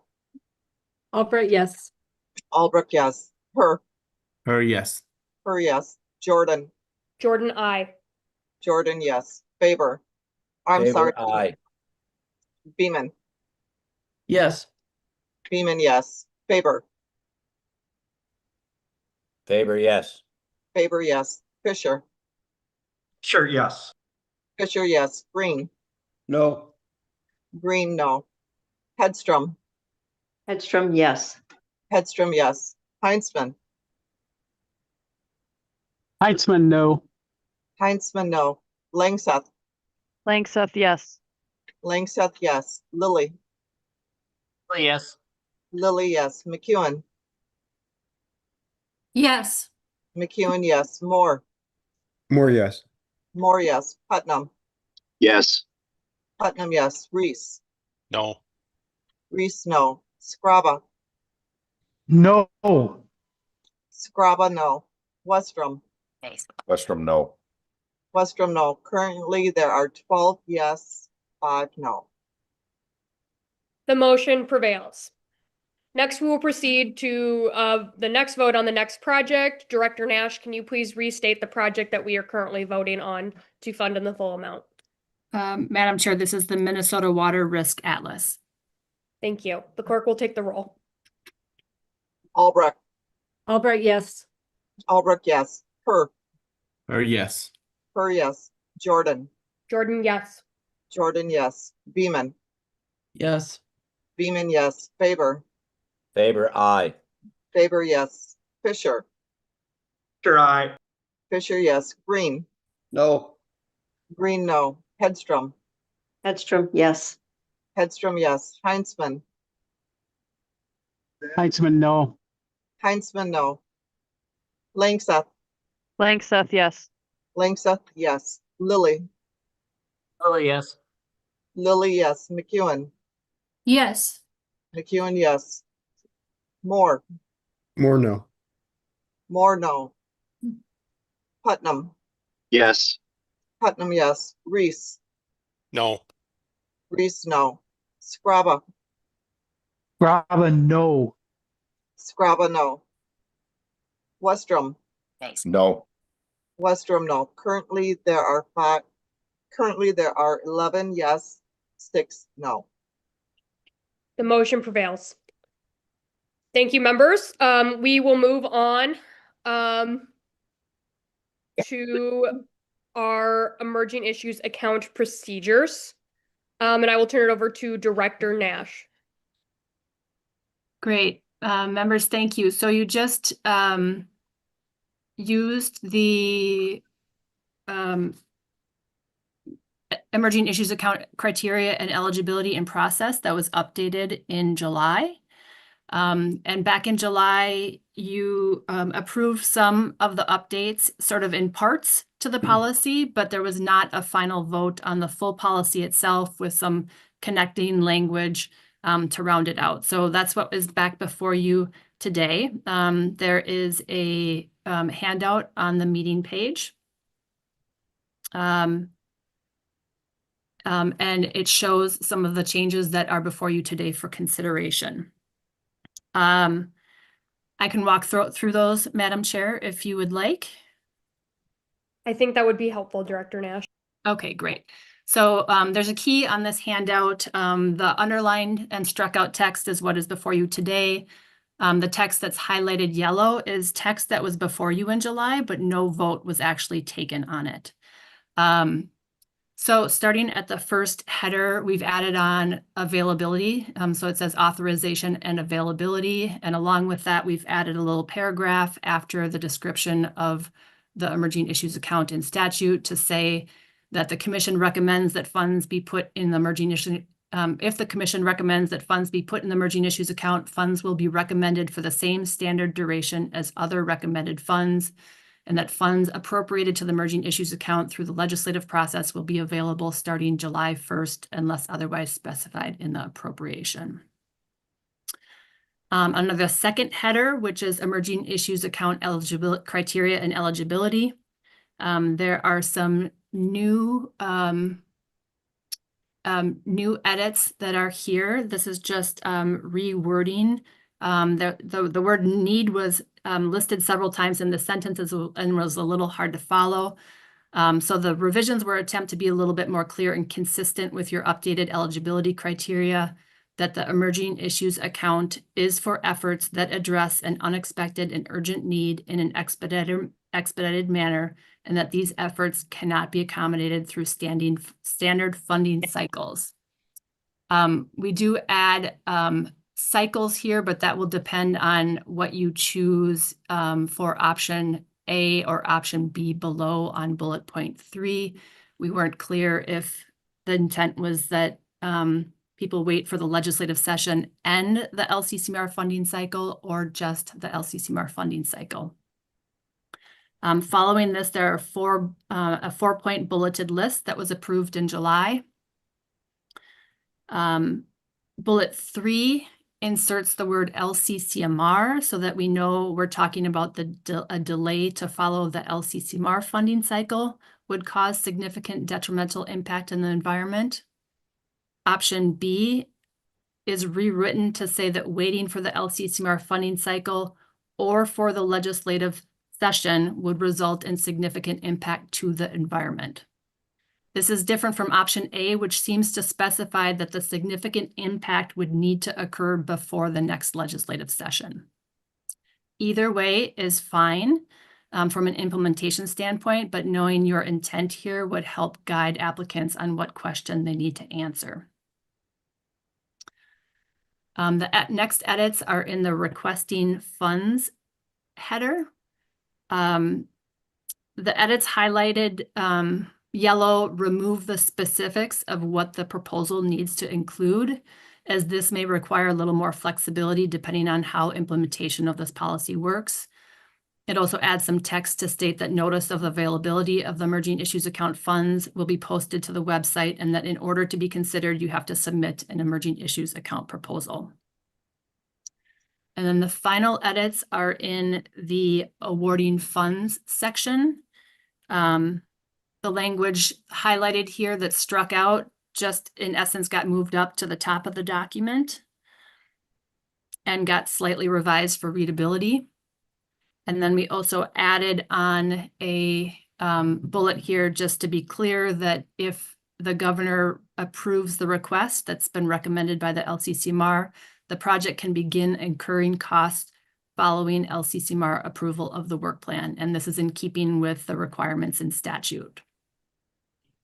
So Madam Chair, I think it would be helpful to know which of option A or option B the commission would like, and then to take a vote on the whole policy, either with or without the tracked changes. Let's start with discussion on the option A, option B, and then we'll move to discussion of the full proposal, if that works for members. Okay, so to option A or option B, Senator Westrom. Madam Chair, yesterday I had a discussion with Becca and Michael just to clarify it. Option A is the one we talked about, Becca, I think, where we added LCCMR funding cycle, just to clarify that that's the funding cycle. That's the one that is basically the same motion as we passed this summer, except we added LCCMR, correct? Commissioner or Director Nash. Sorry, I'm really struggling with the titles today. Director Nash. No worries, Madam Chair. Yes, you're right. Option A is as you approved this summer and would just insert the word LCCMR. So it would say the standard LCCMR funding cycle. Thanks. Move things along, Madam Chair. I would move that we adopt option A. It was what we passed this summer, but I thought it made sense. What the staff brought forward was clarify that LCCMR funding cycle is what we're talking about. So I'd move option A. Thank you for the motion, Senator Westrom. Discussion to the Westrom motion. Do we need to take a roll call vote, or can we just do a voice vote? Director Nash? I think you need to do a roll call vote, Madam Chair. Okay, the clerk will take the roll. Albrecht. Yes. Albrecht, yes. Per. Yes. Per, yes. Jordan. Yes. Jordan, yes. Beeman. Yes. Beeman, yes. Faber. Faber, aye. Faber, yes. Fisher. Fisher, aye. Fisher, yes. Green. Yes. Green, yes. Hedstrom. Hedstrom, yes. Hedstrom, yes. Heinzman.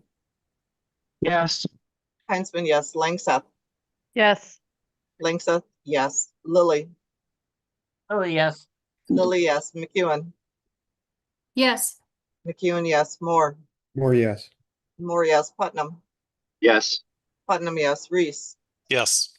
Reese, yes. Scraba. Graba da? Yes. Scraba, yes. Westrom. Westrom, yes. Westrom, yes. Currently, there are 17 yes, 0 no. The motion prevails. Discussion to the rest of the document.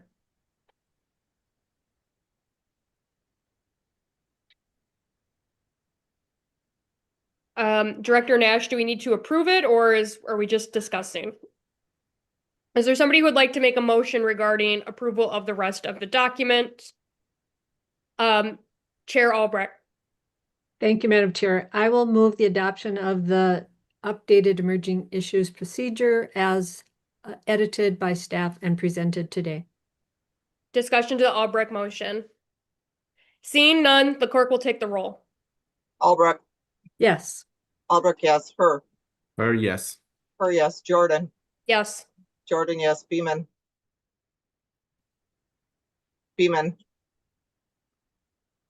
Faber, Faber, aye.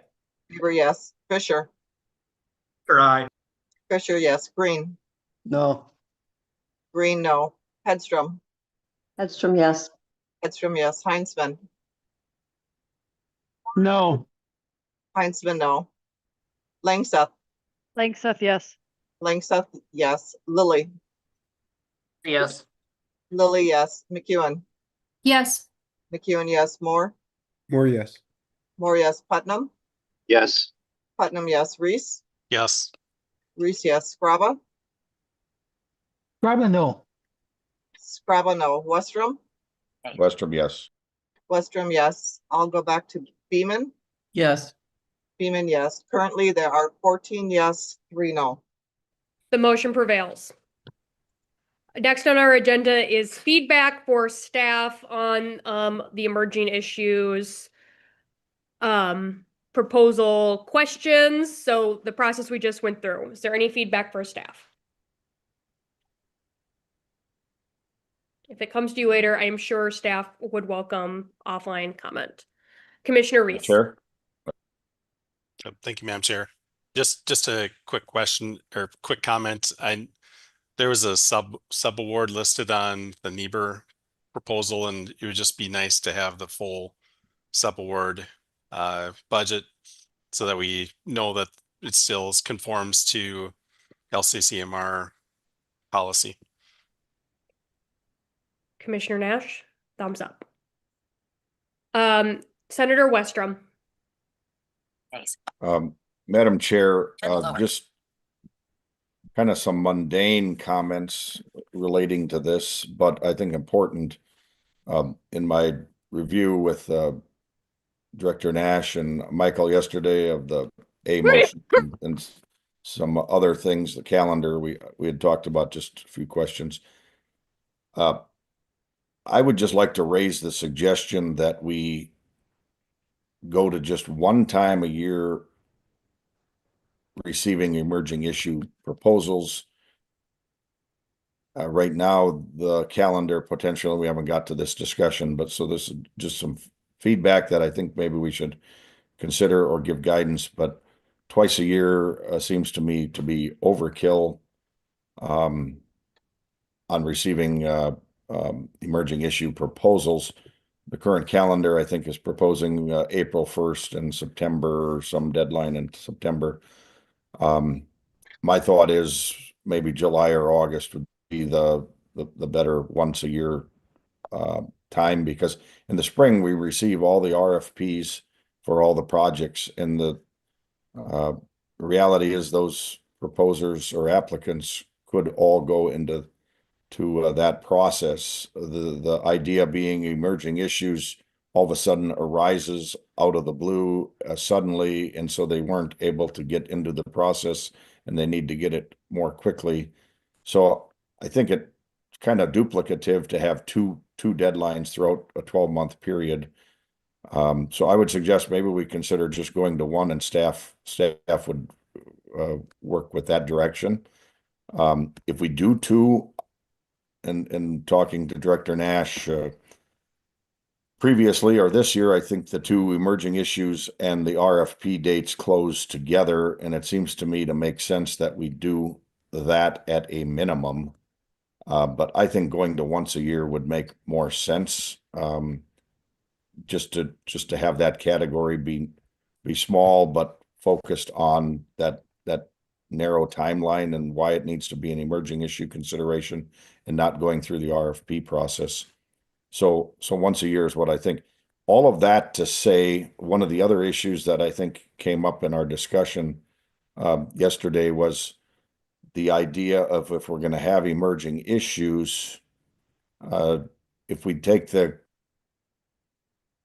calendar that staff has come up with kind of to deal with some of the concerns we raised last time. It would be a June 9th date of evaluations. And then the emerging issues would come, the vote of us to say, yes, something rises to an emerging issue or not, would come after that. And then those proposers, if they don't get accepted as an emerging issue, they kind of have missed the RFP deadline. And so there's kind of a clunkiness going on here. And so I think if we're going to have emerging issues, I think it would be smoother to go once a year and also have those deadlines line up, because even this year, more emerging issues proposers did not make the cut than made it. Even though these last two just did, there was many more that we all said no, not an emerging issue. And so all of those, I think it would be helpful for any of them to kind of have that notice early on, and not have emerging issues being decided after they've missed the evaluation date for members. And so there's kind of some issues here. And I think all of that largely gets resolved if we go to just once a year deadline for emerging issues. And I would propose maybe August 1st, after we've done the evaluation. Something's come up, maybe September 1st, but I don't think we need to have two in a year when we've got the RFP process also going in a year. So I raise all of that as guidance, and I think it distills down to the idea is if people are on board, I think we give staff direction to just have a once a year emerging issue deadline sometime in the mid to late summer would be my suggestion, and it streamlines some of these other issues that could become clunky or conflicting.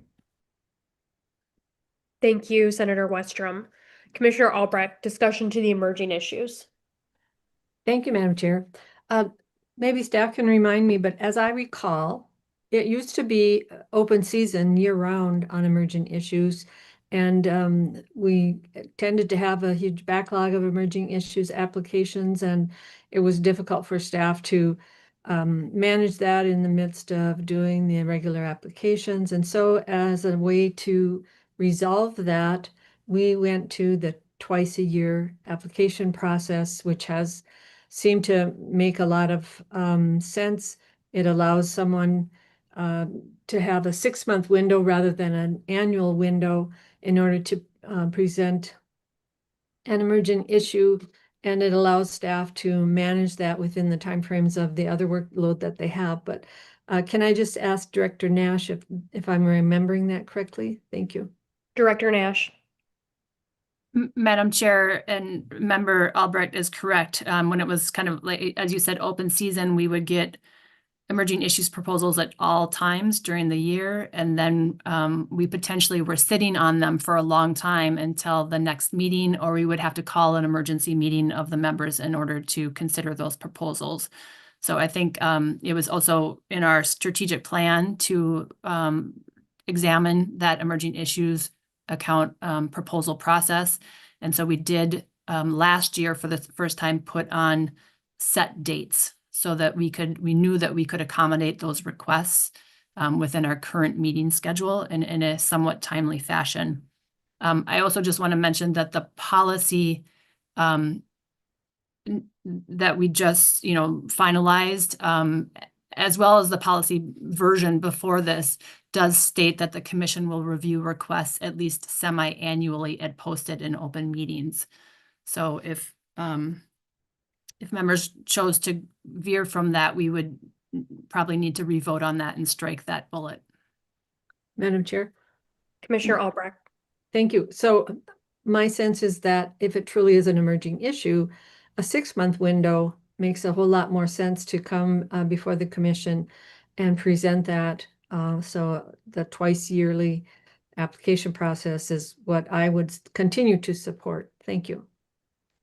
Further discussion to or feedback for staff on emerging issues in this process. Okay, seeing none. Madam Chair. Go ahead, Commissioner Westrom. Madam Chair, to that point, at this point, are we taking votes, or is this just kind of a feedback time? And It's feedback time. okay, so the reason I don't know if a motion would be appropriate here, and I'm not necessarily proposing that I offer one. If we are going to do twice a year, I think the first one should be simultaneous with the deadline of the RFP. And I think that makes sense, and maybe this can be dealt with on the calendar issue. Director Nash, if I could just pause and ask you that question, would that be Director the Nash. appropriate place to deal with whether we have the emerging issues in the spring line up with the RFP calendar or not? Or would that be an appropriate place to look at that? Director Nash. Madam Chair and Senator Westrom, I think yes, during the calendar discussion would be the appropriate place. Audio now unmuted. Director or Commissioner Westrom. And Madam Chair, and I'm maybe a little ahead of my skis on this, and I think it'll become more clear to the rest of you when we get to the calendar. But I'm prefacing all of this because if we are going to do it twice a year, which isn't my first choice, but I understand it might be the choice if people want. I think we should at least have those emerging issues submitted to us at the same time the RFPs are. They can be denoted if there's any. And then when we get our booklets, I think it makes sense that we have a small category of emerging issues. And then at the same time we're getting our evaluations in, we can also see what projects are being proposed as an emerging issue. And I think it would make sense to have our feedback and votes in at the same time as we do on the evaluation one. And so that's kind of where my point is going ultimately. But I think for now, I've said enough on this. I think in the calendar, if we're going to go with two, then I think we should line up the first one at the same date of the RFP, and then the process I think would work better for us. Otherwise, the scenario might come that the emerging issues is now voted on after we come up with the evaluations. And if we don't approve some, I think it's easier for those that didn't get approved to be able to fall back into the process myself, and then they can have a chance of making a presentation and going through the normal process if their project would rise to that level. So all of that to say, I hope that adds some clarity and not more confusion, but it might become more clear when you get to the calendar. I spent a good amount of time yesterday afternoon with Director Nash and Mike on this, so that's why it became more obvious as we were talking through some calendar ideas. So all for now. Thank you, thank you, Senator Westrom. Any further discussion or feedback for staff?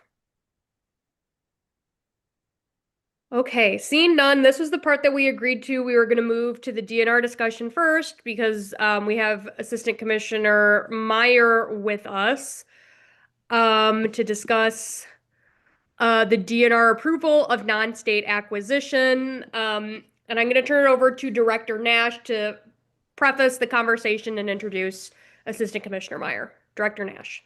Great, thank you, Madam Chair. So at your last meeting, we described the statute that requires DNR approval of all acquisitions using ENRTF funds. We talked about the history of the statute, and we provided essentially three options to you: to keep the statute as is, to revert to a previous version that only applied when lands were being acquired for DNR management, or to repeal the statute. And you chose the middle option, to revert to the prior version that only applied to acquisitions intended for conveyance to DNR. You also provided more time to DNR. You wanted to provide more time to the DNR to review these requests from a minimum of 10 days instead to a minimum of 30 days. So we have posted this as option 1 on the meeting handout. When reviewing the specific language for this option, there was some new thinking by the DNR. So Assistant Commissioner Bob Meyer is here today to share some thoughts about the statute and the DNR's practices related to the language included. Commissioner Meyer, would you like to provide some feedback? Oh, Commissioner Meyer, we can't actually hear you even though you appear to be unmuted. Oh, how's this? Is that better? That's great. Thank you. Okay, sorry about that. I had my microphone on mute during the previous conversation. Thank you for allowing me to be here today. Good morning. For the record, my name is Bob Meyer, Assistant Commissioner, Department of Natural Resources. I coordinate all of our legislative government relations activities amongst other duties at the agency. I did want to just briefly talk to you about the history of this proposal, since I was intimately involved with the creation of it with Representative Ogenius back in 2010. At the time, there was concern about acquisitions that were taking place that may not have been in the best interest of the state of Minnesota. Since that time, we have gone full circle, I will say. The DNR has developed our SLAM acquisition goals, which I've shared with you. You have as an attachment for today, which really highlights the lands that we're looking to acquire and the management of them, with goals being the first goal to increase close to home outdoor recreation opportunities. Goal 2, protect significant and or rare natural resources. Goal 3, protect and restore water resources. Goal 4, mitigate and adapt to climate change. Goal 5, expand access to existing land holdings. And Goal 6, consolidate land ownership, creating larger continuous blocks of DNR land. You will see that last year you provided some acquisitions that do fall, all of your acquisitions fall into these goals, but specifically the state park in holdings that you funded last year, there will be 6 of those parcels that will come to DNR that fit directly into these goals. The other acquisitions, our partners are strongly aware of these and work towards achieving them. So realistically, back in the day when this language was implemented, there was no such tool. People didn't have a larger understanding. And when they do strive to have lands be conveyed to the DNR, they work closely with us. The concern that we have with option 1, you'll see under subdivision 1C, where it requires, well, first of all, under subdivision 1A, now we are clarifying that this is only to be used when the land will be conveyed to the state for management by the commissioner. The DNR does not have to accept lands from entities, and I think people are aware of that, so they work closely with us to make sure that they fall into our approval and within our SLAM goals. But then now by restricting this just to lands being conveyed to the commissioner, and then subdivision 1C now applies only to the state, the commissioner, that we can only approve these acquisitions as if they're identified as a high priority by the commissioner, or meet the objectives and criteria identified in applicable acquisition plan for intended management. The commission reviews all of these applications, as you know, very closely, and are well aware of the acquisition that is going to occur. So I believe that there's some duplicity here in this language, and I'm focusing it just on the DNR. Likewise, there is no language similar to the Outdoor Heritage Fund, to bond fundings, to general fund acquisition dollars that would require the commissioner to solely focus these criteria on acquisitions coming to the state. So our main concern is that option 1 is placing conditions on the DNR that would be under 116P that are in no other place in statute and would not apply to other funds at all. Most of the acquisition that is done with the commission for the DNR side of it would be in holdings and state parks, like we talked about, scientific and natural areas, and other local government or local non-government agency acquisitions, such as Minnesota Land Trust, Trust for Public Land, folks like that, which we work very closely with. So I guess I would encourage the commission to think about repealing this language, as it is a duplicative step, or to work with the department on language that would not apply specifically to the commissioner when acquisitions are coming to the commissioner. So those are our concerns, and I apologize for not being able to express those to you earlier when you had this discussion at your last meeting. I should also say we've been working with the commission for several years on trying to clarify, streamline, work on these issues, as we have had some acquisitions in the past that came relatively close to having to reschedule closings and things because of lack of coordination on achieving approval as well. So slowing down issues as well. I can stand for questions. And we will go to questions. Commissioner Reese. Thank you, Madam Chair. Thank you, Commissioner Meyer. Just so I understand, you're requesting that we approve option 2. Is that correct? Yes, sir. Okay. With the understanding that there are other practices in place and the system has evolved since this language was passed. You know, Madam Chair, Commissioner Reese. follow-up comment.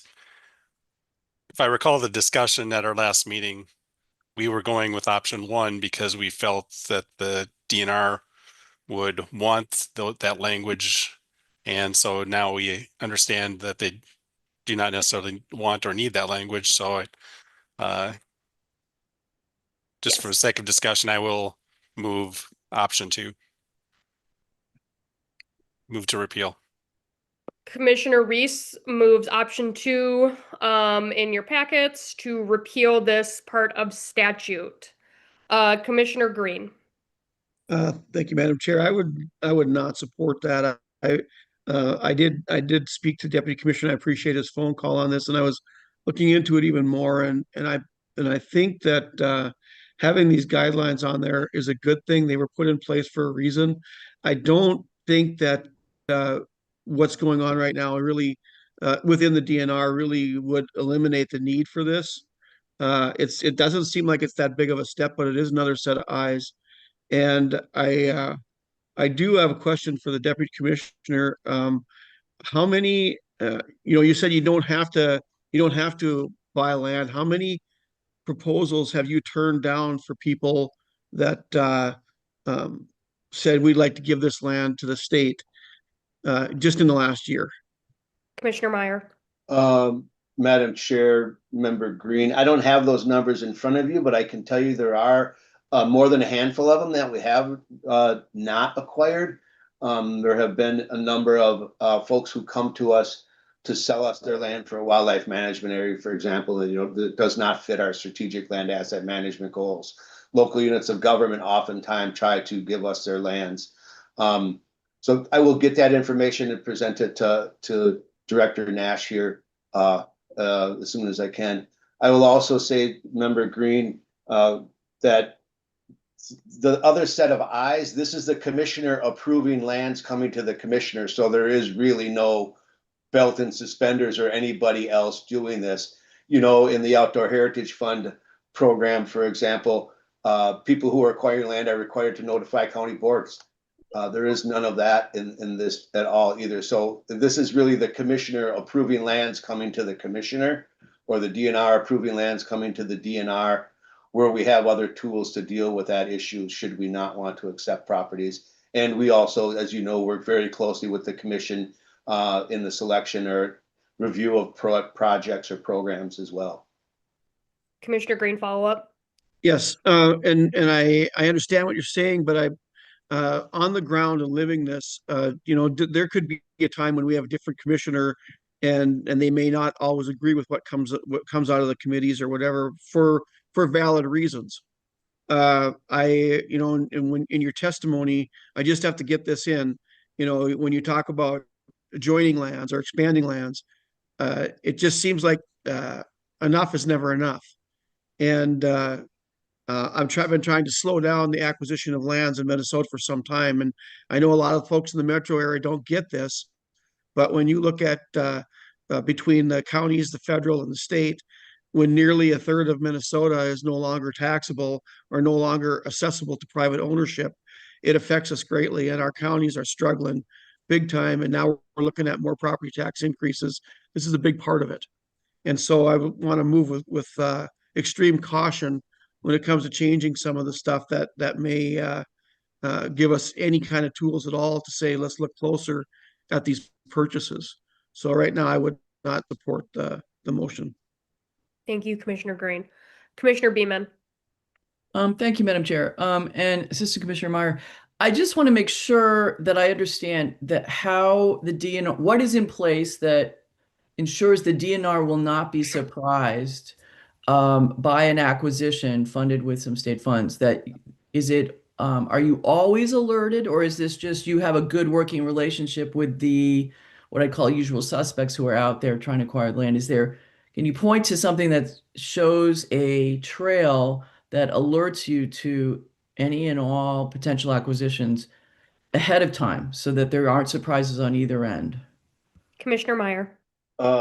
Madam Chair, this statute, as you know, only applies to appropriations that are done, acquisitions that are funded through Environment and Natural Resources Trust Fund dollars. So the commission receives an application, they review the application, they interview the project proposer, they talk about what lands are going to be there. Then after that land is acquired, the commissioner needs to approve it before it would be allowed to approve under be allowed to acquire under current language. Now you have restricted the commissioner's authority to only lands that would come to the commissioner, such as state park inholdings, which are really a no-brainer, right? Of course, we're going to acquire inholdings within the state park. So within the past 2 years, there were 7 parcels that we reviewed and approved. I'm not really aware of any parcels that we've not approved under this process. And in addition, in last year's bill, there was 13 of those. I should say of those 7, they all stayed with local units of government or NGOs. This past bill, there are 13 proposals we would have to approve, with 6 of those coming to the state because they're state park inholdings. We do not have this provision, as I stated, for the Outdoor Heritage Fund, where most of the state's acquisition occurs. And we work very closely with our partners in those programs, such as the Shallow Lakes program, Native Prairies, and things like that. They are very aware and working with us hand in hand in the field to identify and acquire parcels. Okay, Commissioner Reese. Oh, Commissioner Beeman, did you have a follow-up? No, just Sorry. thank you. Commissioner Reese. Thank you, Madam Chair. I tend to agree with Senator Green, but I don't think that that option 2 really impacts, or even option 1 impacts that. I think as the commissioner is testifying, they will need to approve it anyway. And so it's just another step in the process, but it's duplicative. It's not adding anything. So I'm not sure having this language in accomplishes the goal that you're interested in. I understand that it's a problem. We have similar issues in county I reside, but I think this is the best approach, and it simplifies everything for the DNR as well as the LCCMR Commission. So thank you, Madam Chair. Thank you, Commissioner Reese. Senator Westrom. Thanks. Madam Chair, just to clarify, what we would do with this motion is merely a recommendation to the legislature to change the statute. We don't have any other authority to change it until the statute's changed, or is there some language in our LCCMR policy that this would affect also? Correct. This is a recommendation from the LCCMR committee to the legislature to amend statutes or to repeal this aspect of statute as proposed by Commissioner Reese. Representative Scraba. I think Senator Green's issue we can tackle in the legislature, that whether it's an inholding or whatever it is, the agency that gets the land must give up other land in that county for sale to keep the tax rolls the same. So when we have administrations that are like, oh, we can get all this land, if the statute says, yeah, you can get 40 acres from Bearhead State Park, but you got to give 40 acres up somewhere else in St. Louis County. To me, that's the trade-off. Thank you. Commissioner Scraba, is that a discussion to the motion, or is that just a discussion to the legislature? That's kind of that to me. That's kind of the discussion to the motion, because Senator Green wants that part of it, and I'm with him on that. But what we're talking about now is what Commissioner Reese just said. It's just duplicative. We thought we would get the DNR so they didn't have to do it twice. And they're already saying we don't, just let us do this and it'll work. So that's how I'm hearing it. Correct me if I'm wrong. Thank you. I apologize, Representative Scraba. Is that an amendment to the Reese motion, or Negative. is it just sort of No. your intent as you vote? My discussion. Okay. Thank you, Chair. Yep. Thank you, Representative Scraba. I actually have a question because I asked this at the last LCCMR committee of the DNR. So my question is for you, really not doing well with the titles today. Assistant Commissioner Meyer. Last month, the DNR said that they had no problem with the option that we approved last month. Is now the DNR is testifying in favor of this other option to repeal the statute. Is that correct? Yes, at the time when you discussed the options last month, we were not able to fully vet that option one. And seeing that conflict that I discussed, we're now placing conditions on the commissioner for only LCCMR funds. That was our concern that was raised after you discussed option one last year, or last month. I apologize for any confusion that we have caused, but upon further review and discussion internally, we recognize the conflict that's there. And just really quickly to Senator Green and Representative Scraba, we work very closely with our county partners.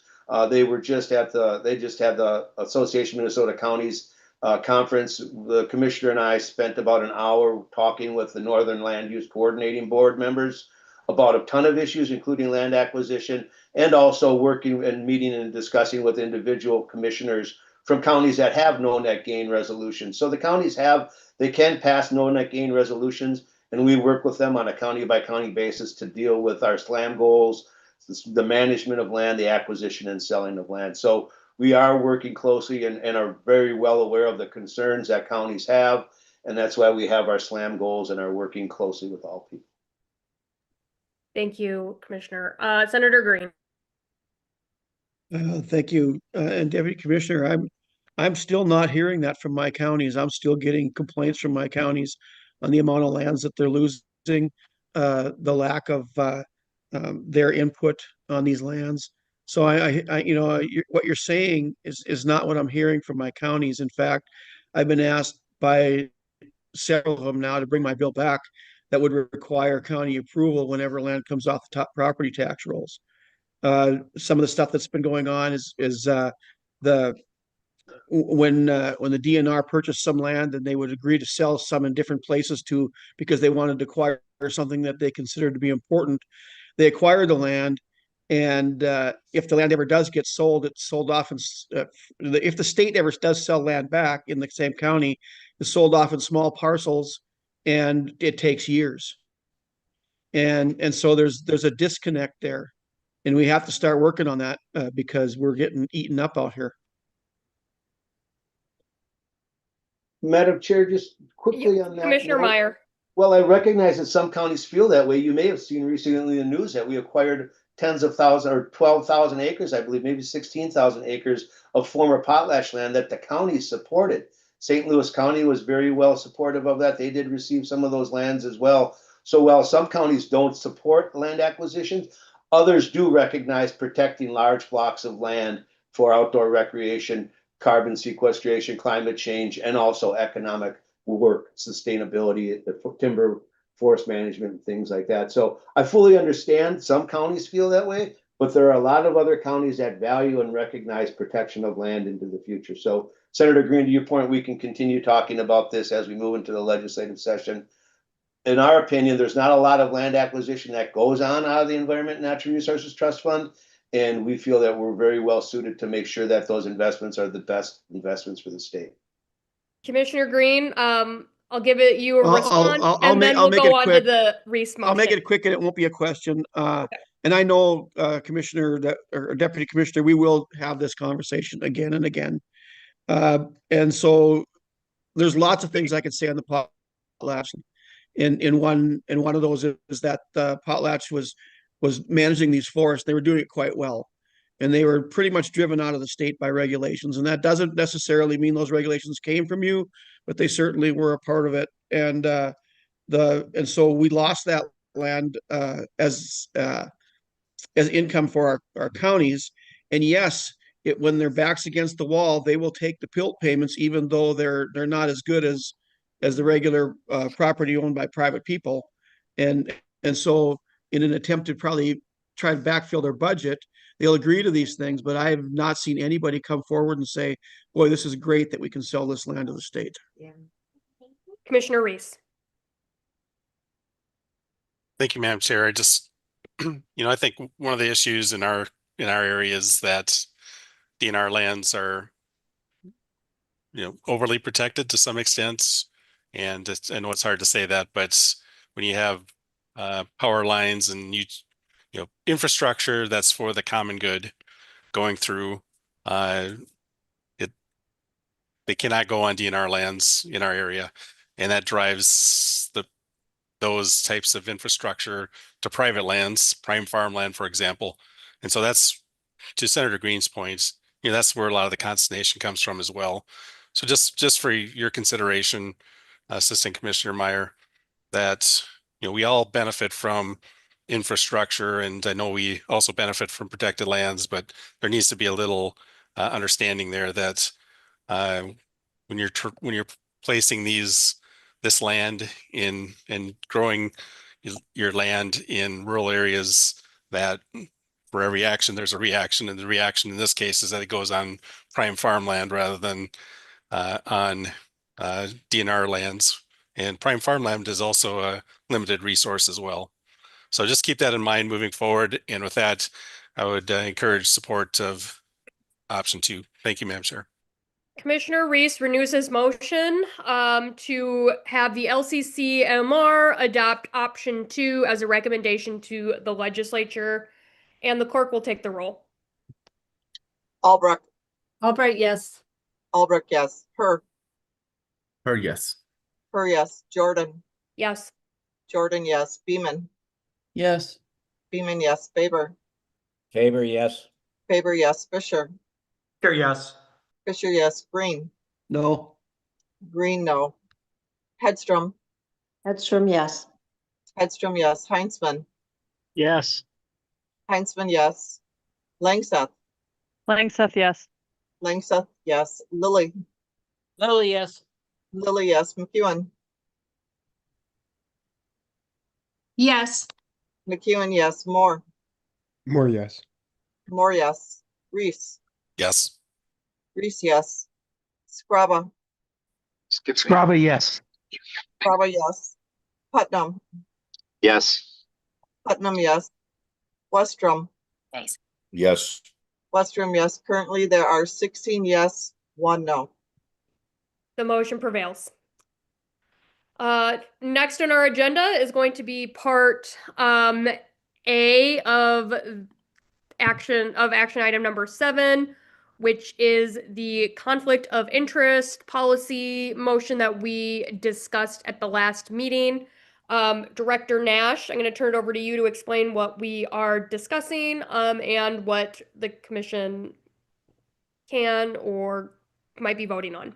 Director Nash. Great, thank you, Madam Chair. So as a reminder, this was also follow-up to a survey that was conducted of members that led to a discussion of options for potential changes to the LCCMR's conflict of interest policy at the last meeting.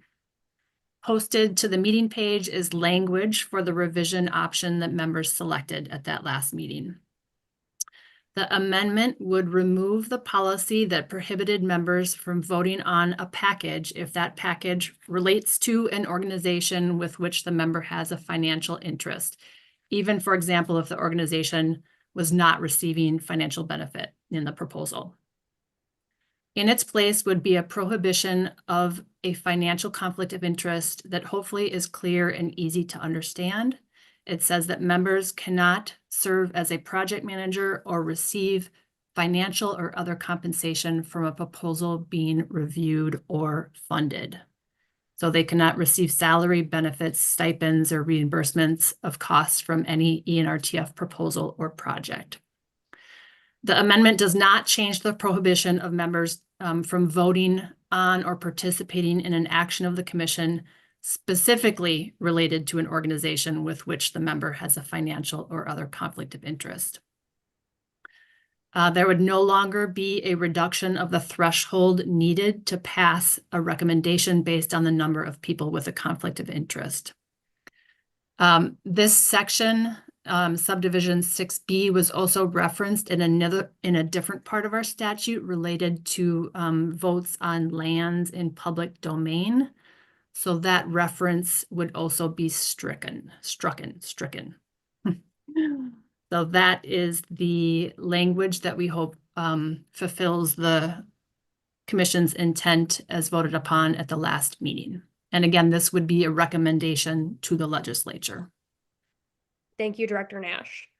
Discussion from members. Commissioner Moore. Thank you, Chair Jordan. Thank you, Director Nash. I guess I would advocate in support of this change. I think it's very, very clear and well articulated and reasonable. So thank you for the effort in drafting it that way. Commissioner Fisher. Thank you, Madam Chair. While I was not able to make the last meeting, I was following along on the issue.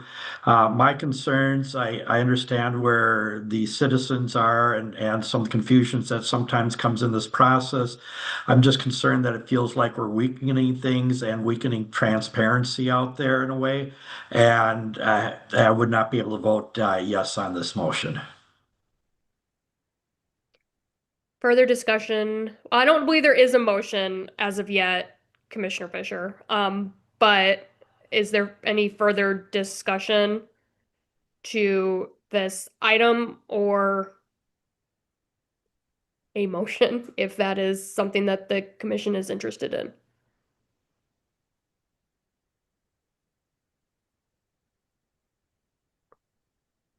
Commissioner Moore. Sure, I'll make a motion to pass the modification as articulated by Director Nash. Discussion to the Moore motion.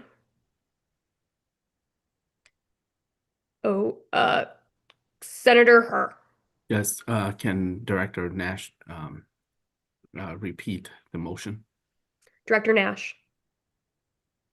Madam Chair and members, maybe I can add some language to it as well. Commission Member Moore moves to recommend to the legislature amend Statute 116P09 Subdivision 6 Conflict of Interest and 116P18 Lands in Public Domain as shown in the draft dated 12/5/25 for LCCMR member review posted to the meeting page. Commissioner Herr, any follow-up? No follow-up. Senator Westrom.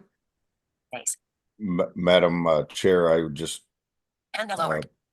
urge a yes vote to Senator Moore's motion, or not Senator, Commissioner Moore's motion. I think some more. I think they're good changes to work the balance that we all know exists, but I think it would be a good step in the right direction.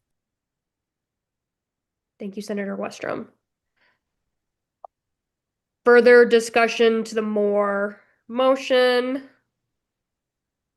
I guess I will just add that I understand why people are rightly concerned about conflicts of interest with state funds.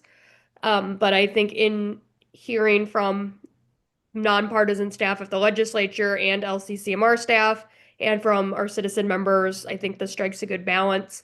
And I think at one point we also discussed having conflict of interest work plans for members as well, which is something I think in the future we should certainly pursue, because I don't think anyone is trying to do ill will. I think it's just hard. Many of us are working people. And we all, because we care so much about Minnesota's environment, we're involved in protecting and preserving Minnesota's environment and lots of aspects of it. So I just want to say for the record that I intend to vote yes on this motion. Any further discussion? Great. The clerk will take the roll. Albrecht. Albright, yes. Albright, yes. Per. No. Per, no. Jordan. Yes. Jordan, yes. Beeman. Yes. Beeman, yes. Faber. Faber, aye. Faber, yes. Fisher. Sure, no. Fisher, no. Green. Yes. Green, yes. Hedstrom. Hedstrom, yes. Hedstrom, yes. Heinzman. Heinzman, no. Heinzman, no. Langseth. Langseth, yes. Langseth, yes. Lilly. Lily, yes. Lilly, yes. McEwen. Yes. McEwen, yes. Moore. More yes. Moore, yes. Putnam. Yes. Putnam, yes. Reese. Yes. Reese, yes. Scraba. Grava, yes. Scraba, yes. Westrom. Yes. Westrom, yes. Currently, there are 14 yes, 3 no. The motion prevails. Thank you, members. Next on our agenda is action item 8, LCCMR funding recommendations bill. And part A is ENRTF appropriations. I am going to turn it over to Director Nash to do a discussion of part A. And I guess Director Nash, if you want to do a discussion of part B as well, I think that would be fine. Great, Madam Chair, and hopefully it's okay if I update you on bullet D as well, the peer review. Okay. Go for it. Great. And I think I'll start there. Members, there were 21 recommended projects that were considered research projects that are currently undergoing scientific peer review as required under Statute 116P08 Subdivision 6. These, along with their peer review status, are provided in an attachment under agenda item 8D of your agenda. We are ahead of where we were at this time last year regarding scientific peer review, thanks to staff member Lisa Bigowet's efforts. These reviews help improve the research being done. They ensure sound results. And please let me know if you would like any more information about these peer reviews. About the bill. So I'm just going to tell you a little bit about how the language was developed, provide a summary of appropriations, highlight some special conditions needed for some of the recommended projects, explain a potential change to bill rider language, and address the balance in the funds remaining. And then I'll hand it off to my colleague, Michael Varian, who will cover the extensions and corrections part of the bill that is posted to the meeting page. Mr. Varian. And we'll maybe when we get to that point, Madam Chair, we can hand it over to him. Okay, great. So the recommendations bill includes 109 projects totaling $103,288 million. The appropriation language that's before you today is informed by the project manager's draft work plans, which our staff have been working with those project managers to review the work plans and, among other things, assure that they include clear outcomes, activities, and milestones.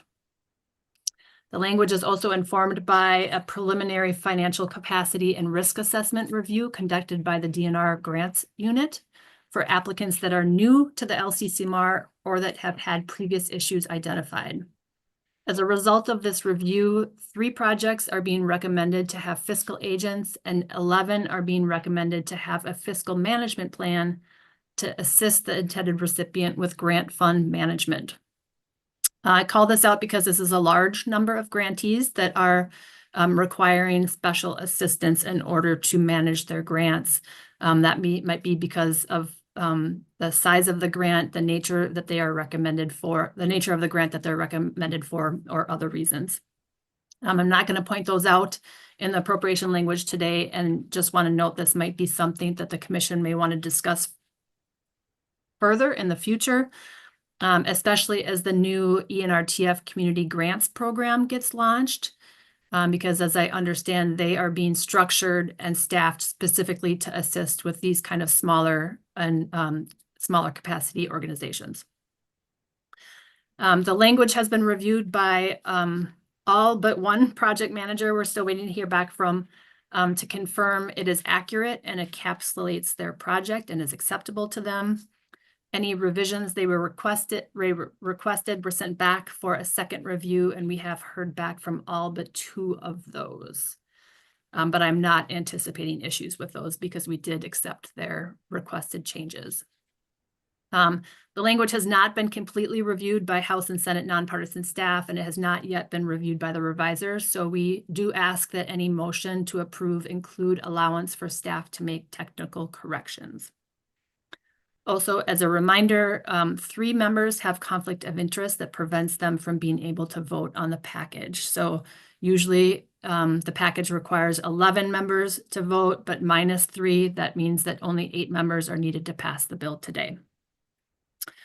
There are also pie charts and tables in your packets today on the meeting page if you'd like to follow along. And just one last thing before I go into the body of the bill.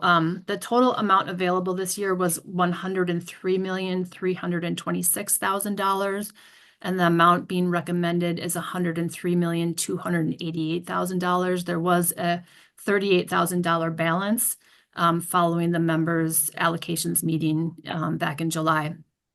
Typically, if there's a balance, we just add that on to the emerging issues account recommendation. But there was no emerging issues account recommendation this year. So you could vote to have those funds stay in the trust fund if that is your preference. Or if you wanted to, you could vote to have them added on to one of the recommendations in the bill. And if you take no action on it, it just means that they would remain available for appropriation until the end of this fiscal year.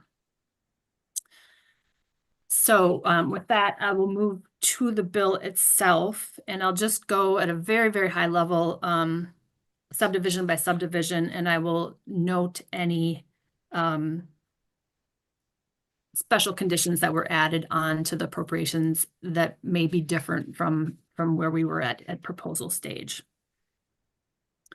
The first subdivision is resiliency, subdivision 3, and there are 10 projects in this subdivision, totaling $10.641 million. The only thing to call out for you in this section is paragraph J, which is related to sustainable food security, ecosystem restoration, and indigenous empowerment. This project is proposing to do some restoration on land that is not permanently protected, which is a requirement in our standard bill language. And so we have provided an exception here to say, notwithstanding subdivision 12, paragraph E, this appropriation may be spent on green infrastructure and pollinator plantings on land with a long-term commitment from the landowner.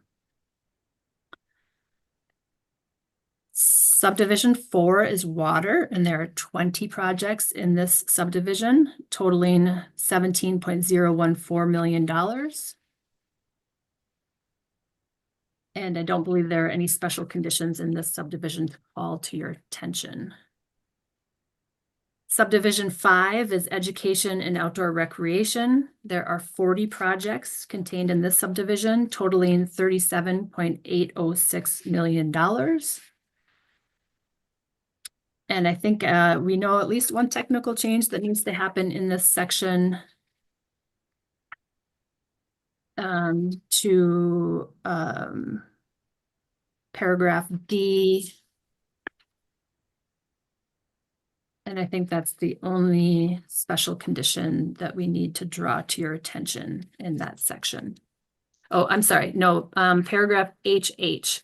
This is a project called Facility Outdoor Improvements by Veterans on the Lake. This project is being proposed to be on land that is currently leased from the Forest Service. So the landowner, the applicant, does not have the authority at this time to conduct those facility improvements. And so we've added in here that the appropriation or the project is contingent on the United States Forest Service approval and authorization of the construction. Moving on then to subdivision 6, fish and wildlife. There are 19 projects in this subdivision totaling $18.75 million. One thing to note here is paragraph I, Lake Sturgeon Restoration at Great Lakes Aquarium. This project has requested that net income generated from the project be reinvested in the project if a plan for reinvestment is approved in the work plan. So that is allowed. LCCMR would need to review that reinvestment plan as part of the work plan approvals that would happen following legislative action in the spring. I think that's it for that subdivision. Moving on to subdivision 7 is energy. There are 2 projects in the subdivision totaling $773,000. And no special conditions to note for you there. Subdivision 8 is land. There are 17 projects in the subdivision totaling $17,964,000. Paragraph B, the project titled Adopt a Flyway, Enhancing Minnesota's Migratory Bird Pit Stops. This is another project that is proposing to do restoration on land that is not permanently protected. And so we've added another notwithstanding statement here to say that restoration efforts may be undertaken on private lands, provided a long-term agreement is secured to protect and maintain the restored area as approved in the work plan, and funds are committed to monitor that agreement. Paragraph D, certified prescribed burn manager curriculum development and pilot. This is another project that requested that net income be reinvested if a reinvestment plan is approved by the LCCMR as part of the work plan.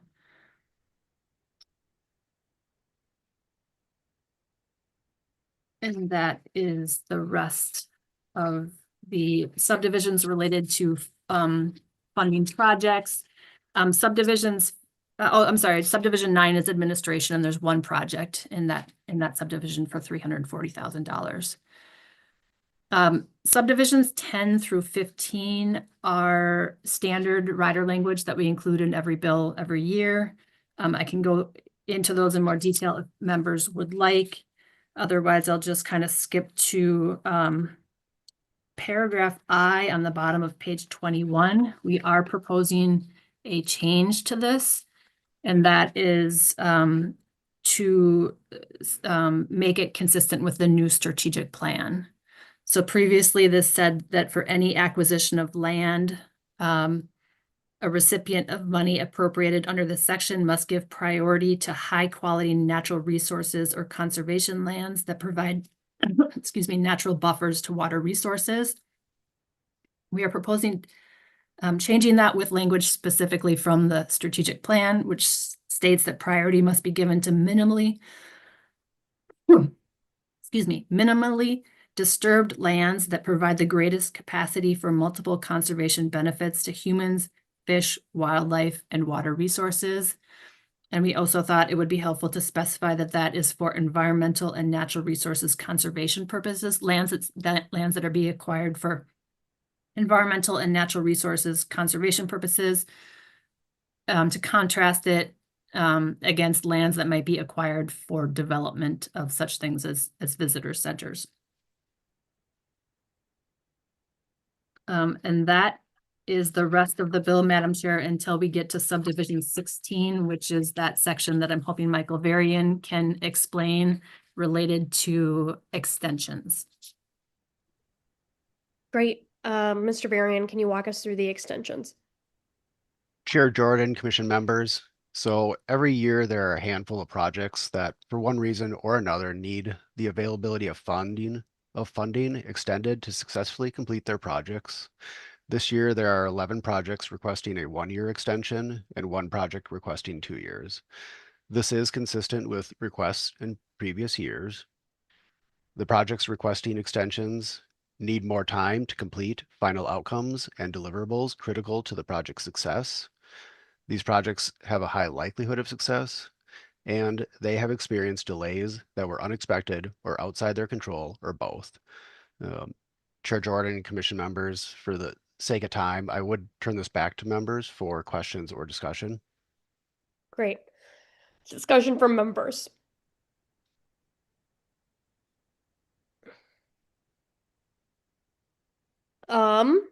Okay, not seeing any discussion. I think a motion is in order. Is that correct? To approve agenda item 9? Would anyone like to make the motion? Otherwise, I can make it. Excuse me, agenda item 8. Oh, Madam Director Chair, Faber, go for it. Madam Chair, you look like you were reaching out, buddy. Okay, I'd like to make the motion to approve all of the extensions, et cetera, that Commissioner or Director Nash and Mr. Varian just presented. I don't know if I need to clarify better than that. I make that motion to approve.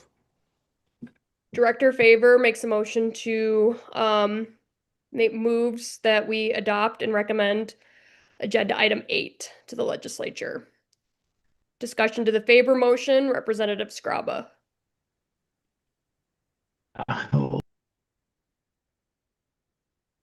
Representative Scraba, Sorry.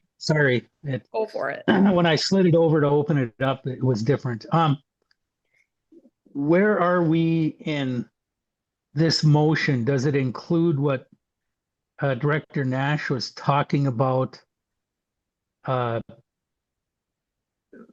the, I don't quote me, but the leftover money or the money for emerging issues?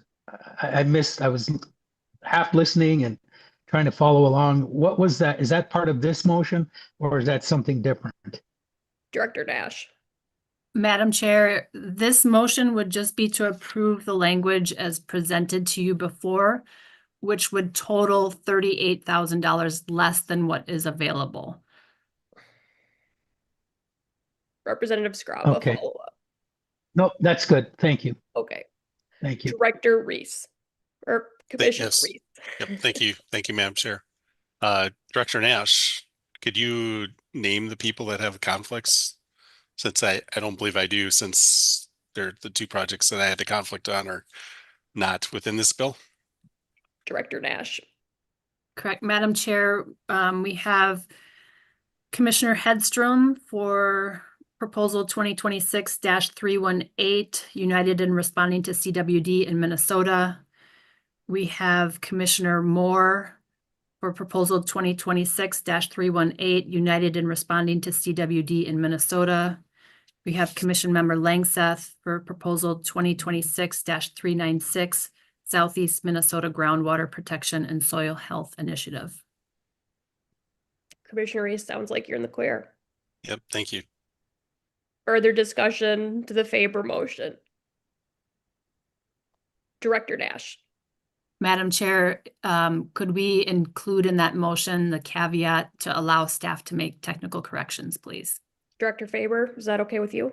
Yes, I was thinking I might remember that, but then I was suffering through Commissioner Jordan's not feeling well and so on. But yes, and allow staff to make all the necessary technical corrections. Thank you. That's my motion.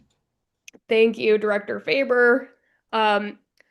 Yes, I apologize. I have a little bit of COVID. But Director Nash, can you restate the Faber motion, and then I believe we could proceed to a vote.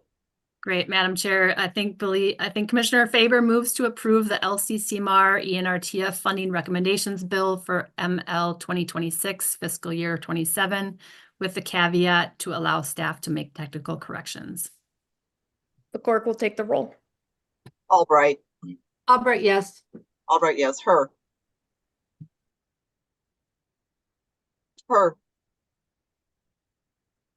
Jordan. Yes. Jordan, yes. Beeman. Yes. Beeman, yes. Faber. Faber, aye. Faber, yes. Fisher. Aye. Fisher, yes. Green. No. Green, no. Hedstrom. Conflict of interest. Same. Yep.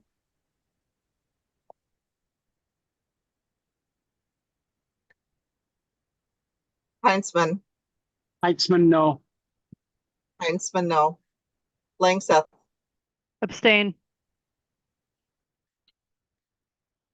Langseth abstains. Lily, Lily, yes. Lily, yes. McEwen, Yes. McEwen, yes. Moore, More abstains. Moore abstains. Putnam, Yes. Putnam, yes. Reese, Yes. Reese, yes. Scraba, Robbie, yes. Scraba, yes. Westrom, Yes. Westrom, yes. And I'm going to go back to her. Or yes. Her, yes. Currently, there are 12 yes, 2 no, 3 abstain. The motion prevails. Okay, moving on to action item 9, proposal evaluation and recommendation process for 2027 RFP. I believe Mr. Campana is going to present on this. So I will turn it over to Mr. Campana. Great, thank you, Chair Jordan. So members, we are discussing, I'm going to be working off the memo in your packet titled Proposal Evaluation and Recommendations Process. I think you're all aware that usually the commission sets up the process ahead of time so it knows how it's going to proceed with the proposal evaluation and recommendations after it receives responses to the RFP. We're having that discussion here in December with the hope that you can make some decisions that might preclude having to have a meeting in April during the legislative session. It also will help provide staff be able to communicate with greater clarity what the process is to applicants. We're hoping you can take action on items 1 through 3 in the memo. Since time is running short, if somehow things move faster, if we can return to items 4 and 5, if there's time, that would be wonderful. But if you can get through action items 1 through 3, that would be very helpful to staff. So before I begin my overview, I just want to mention a couple things. The process outlined in the memo is identical to the process you followed last year. In certain places, there are alternative approaches presented for your consideration. For each action, there is a sample motion, and I just wanted to point out those sample motions include optional language that is in the bracketed text that members can use if they would like to adopt one of the alternatives. And I do want to mention that if for some reason you want to just move everything at once, there is a sample motion at the end where you could move the entire process with one simple motion. With that, I'm going to begin with action item 1. So this is the item the commission needs to confirm how it would like staff to present the results of its review. As a reminder, staff evaluate proposals based on the evaluation criteria adopted by the commission and review proposals for completeness and eligibility. The results for that staff evaluation show up on the scoring sheet you use as part of your evaluation, as is intended as another data point to help members in their evaluations. Last year, the commission requested staff place proposals into categories rather than present a score from 0 to 100.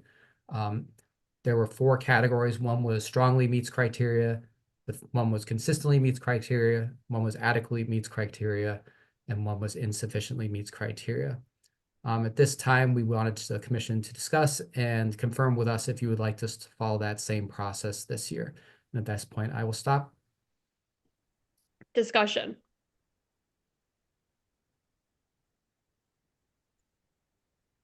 Commissioner Reese.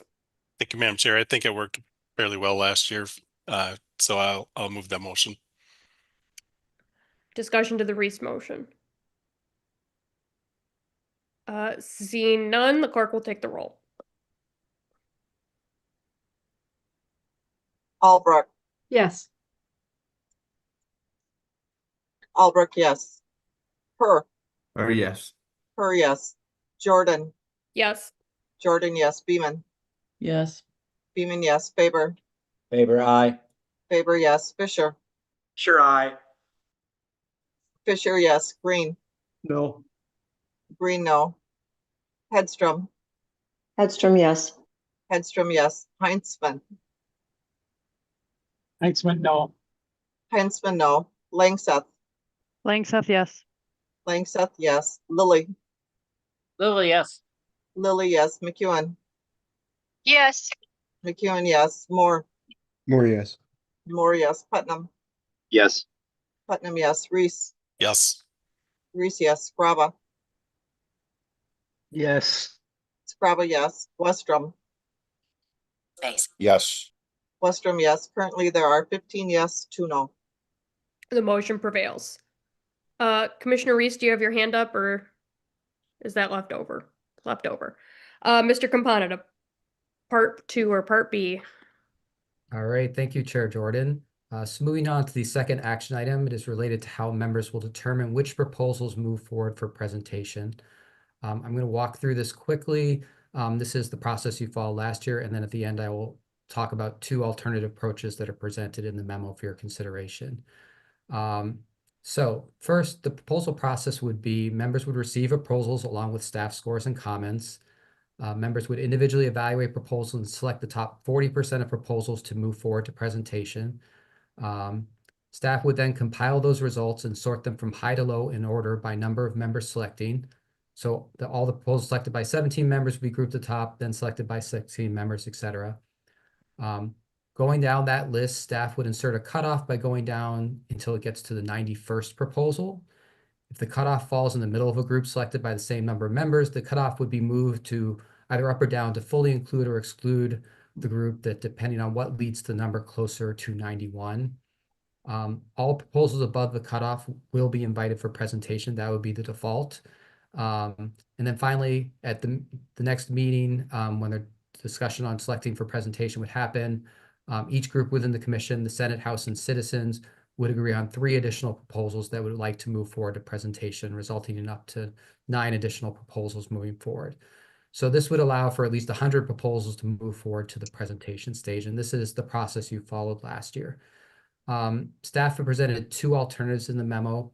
The first alternative is under step 3 relating to the ranking of proposals. So the alternative would have staff rank proposals by the proportion of members selecting a proposal rather than the numbers of members selecting a proposal. This would impact the ranking of proposals where a member has a conflict of interest. We have included a table in the memo to help illustrate the difference in those 2 approaches. And if at any point you want me to pull that up, I can pull that up and share my screen. The second alternative relates to the default number of proposals that will be selected for presentation. The alternative would use a percentage of the funding available rather than saying the top 91 proposals. Using this alternative, the reason this alternative has been proposed, it is possible that basing the cutoff on a set number of proposals will lead to a result where the initially selected proposals moving forward to presentation are requesting a dollar amount that is less than the amount available. While the commission could develop a process at that time to select additional proposals, it may want to consider the alternative approach, which would guarantee that enough proposals would be selected for presentation to use all the funds available and still allow for additional cuts as part of evaluation number 2. So those are the 2 alternative approaches presented for your consideration. And at that point, I'll stop so you can discuss action item 2. Discussion and potentially motions. Commissioner Reese. Thank you, Madam Chair. I would like to advocate for the alternative under 3 where it's selected by proportions, because I believe that just because you have a conflict of interest, it shouldn't negatively impact. Declaring a conflict of interest currently is essentially a no vote, and I don't think that should be the case, just for many of the reasons we already discussed in the conflict of interest. So I'm speaking in favor of that, but I'm not necessarily attached to the second one, so I don't think I should make the motion right now and to let others discuss. Further discussion to the proposal from LCCMR staff.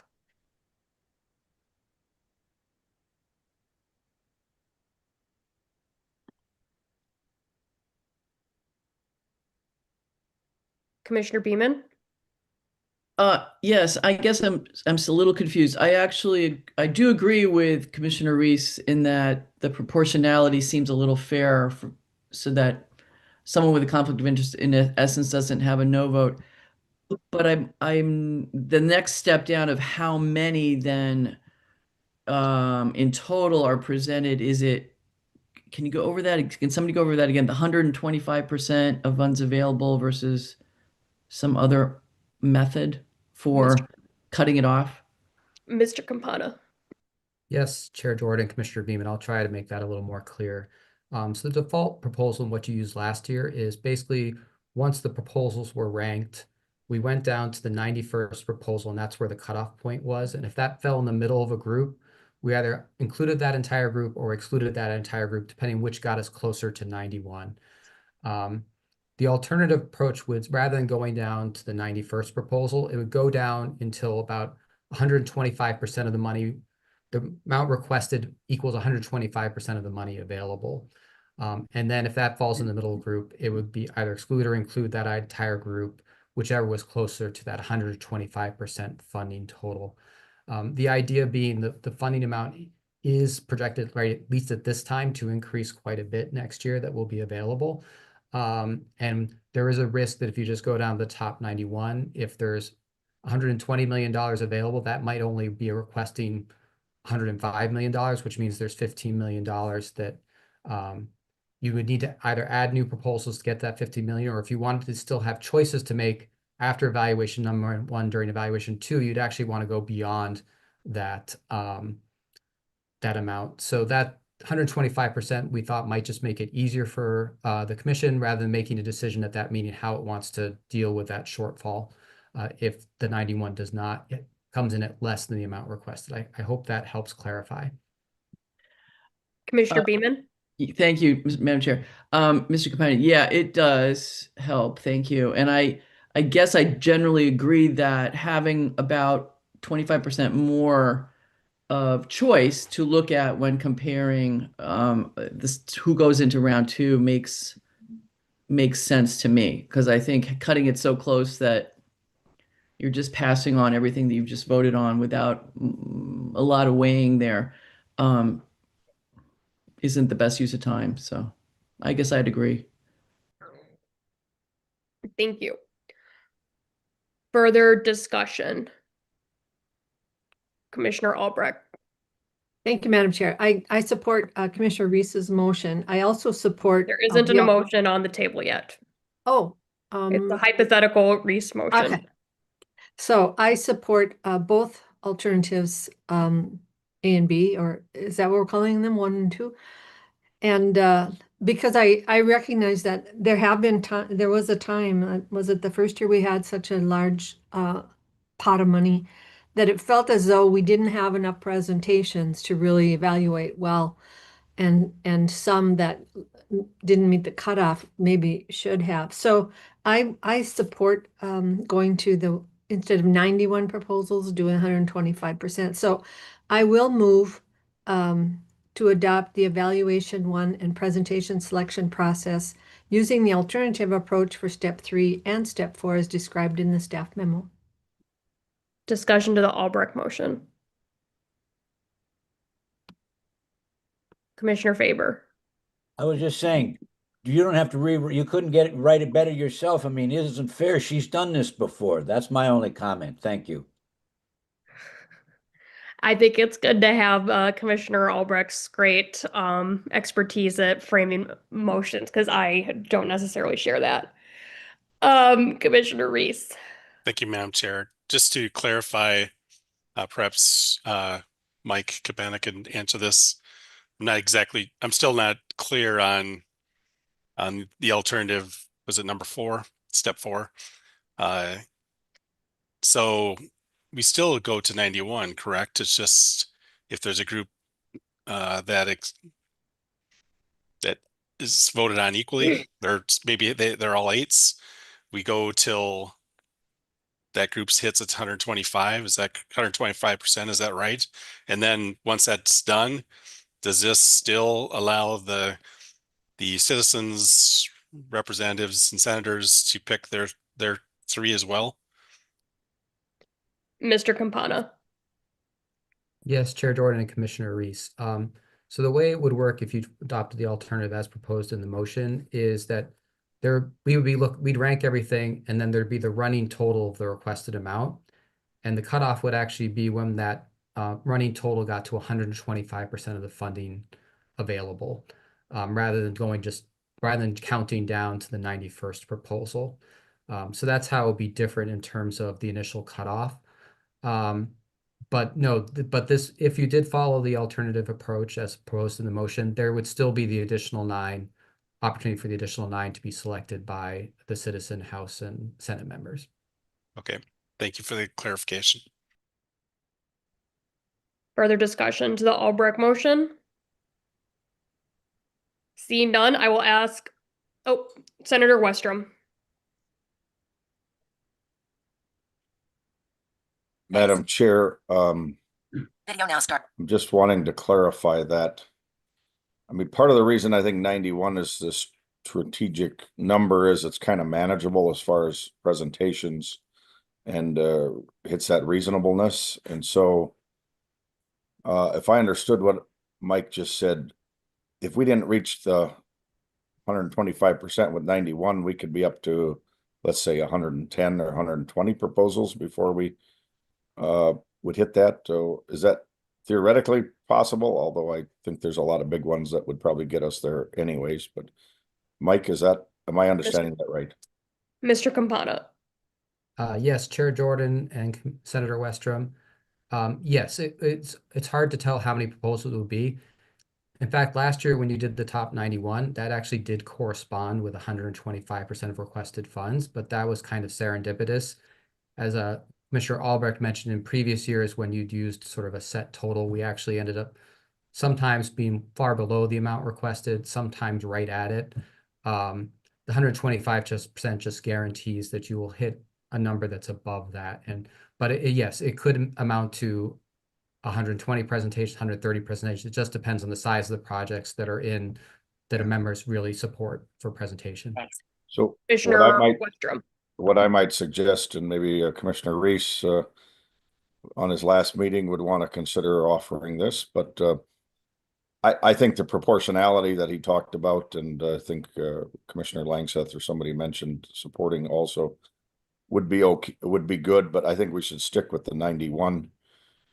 And if we're way below the 125% or the 100%, that's what the commission is for. We can be nimble, we can make those decisions, and we can advocate for, instead of 9 additional projects, we might look at 12 additional projects, 4 from each group or 3 from the group. So I think we should just leave that flexibility in place. I would support going with the current process of 91 and then the 9 with the proportional counting.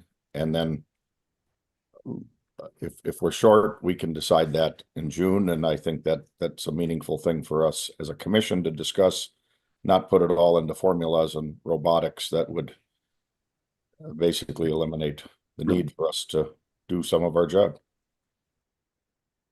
Commissioner Reese. Thank you, Madam Chair. It is possible that we end up with 80 proposals under this scenario as well. And that's where the trend is going. So I think Senator Westrom does raise a good point that, the 91 has been a good number.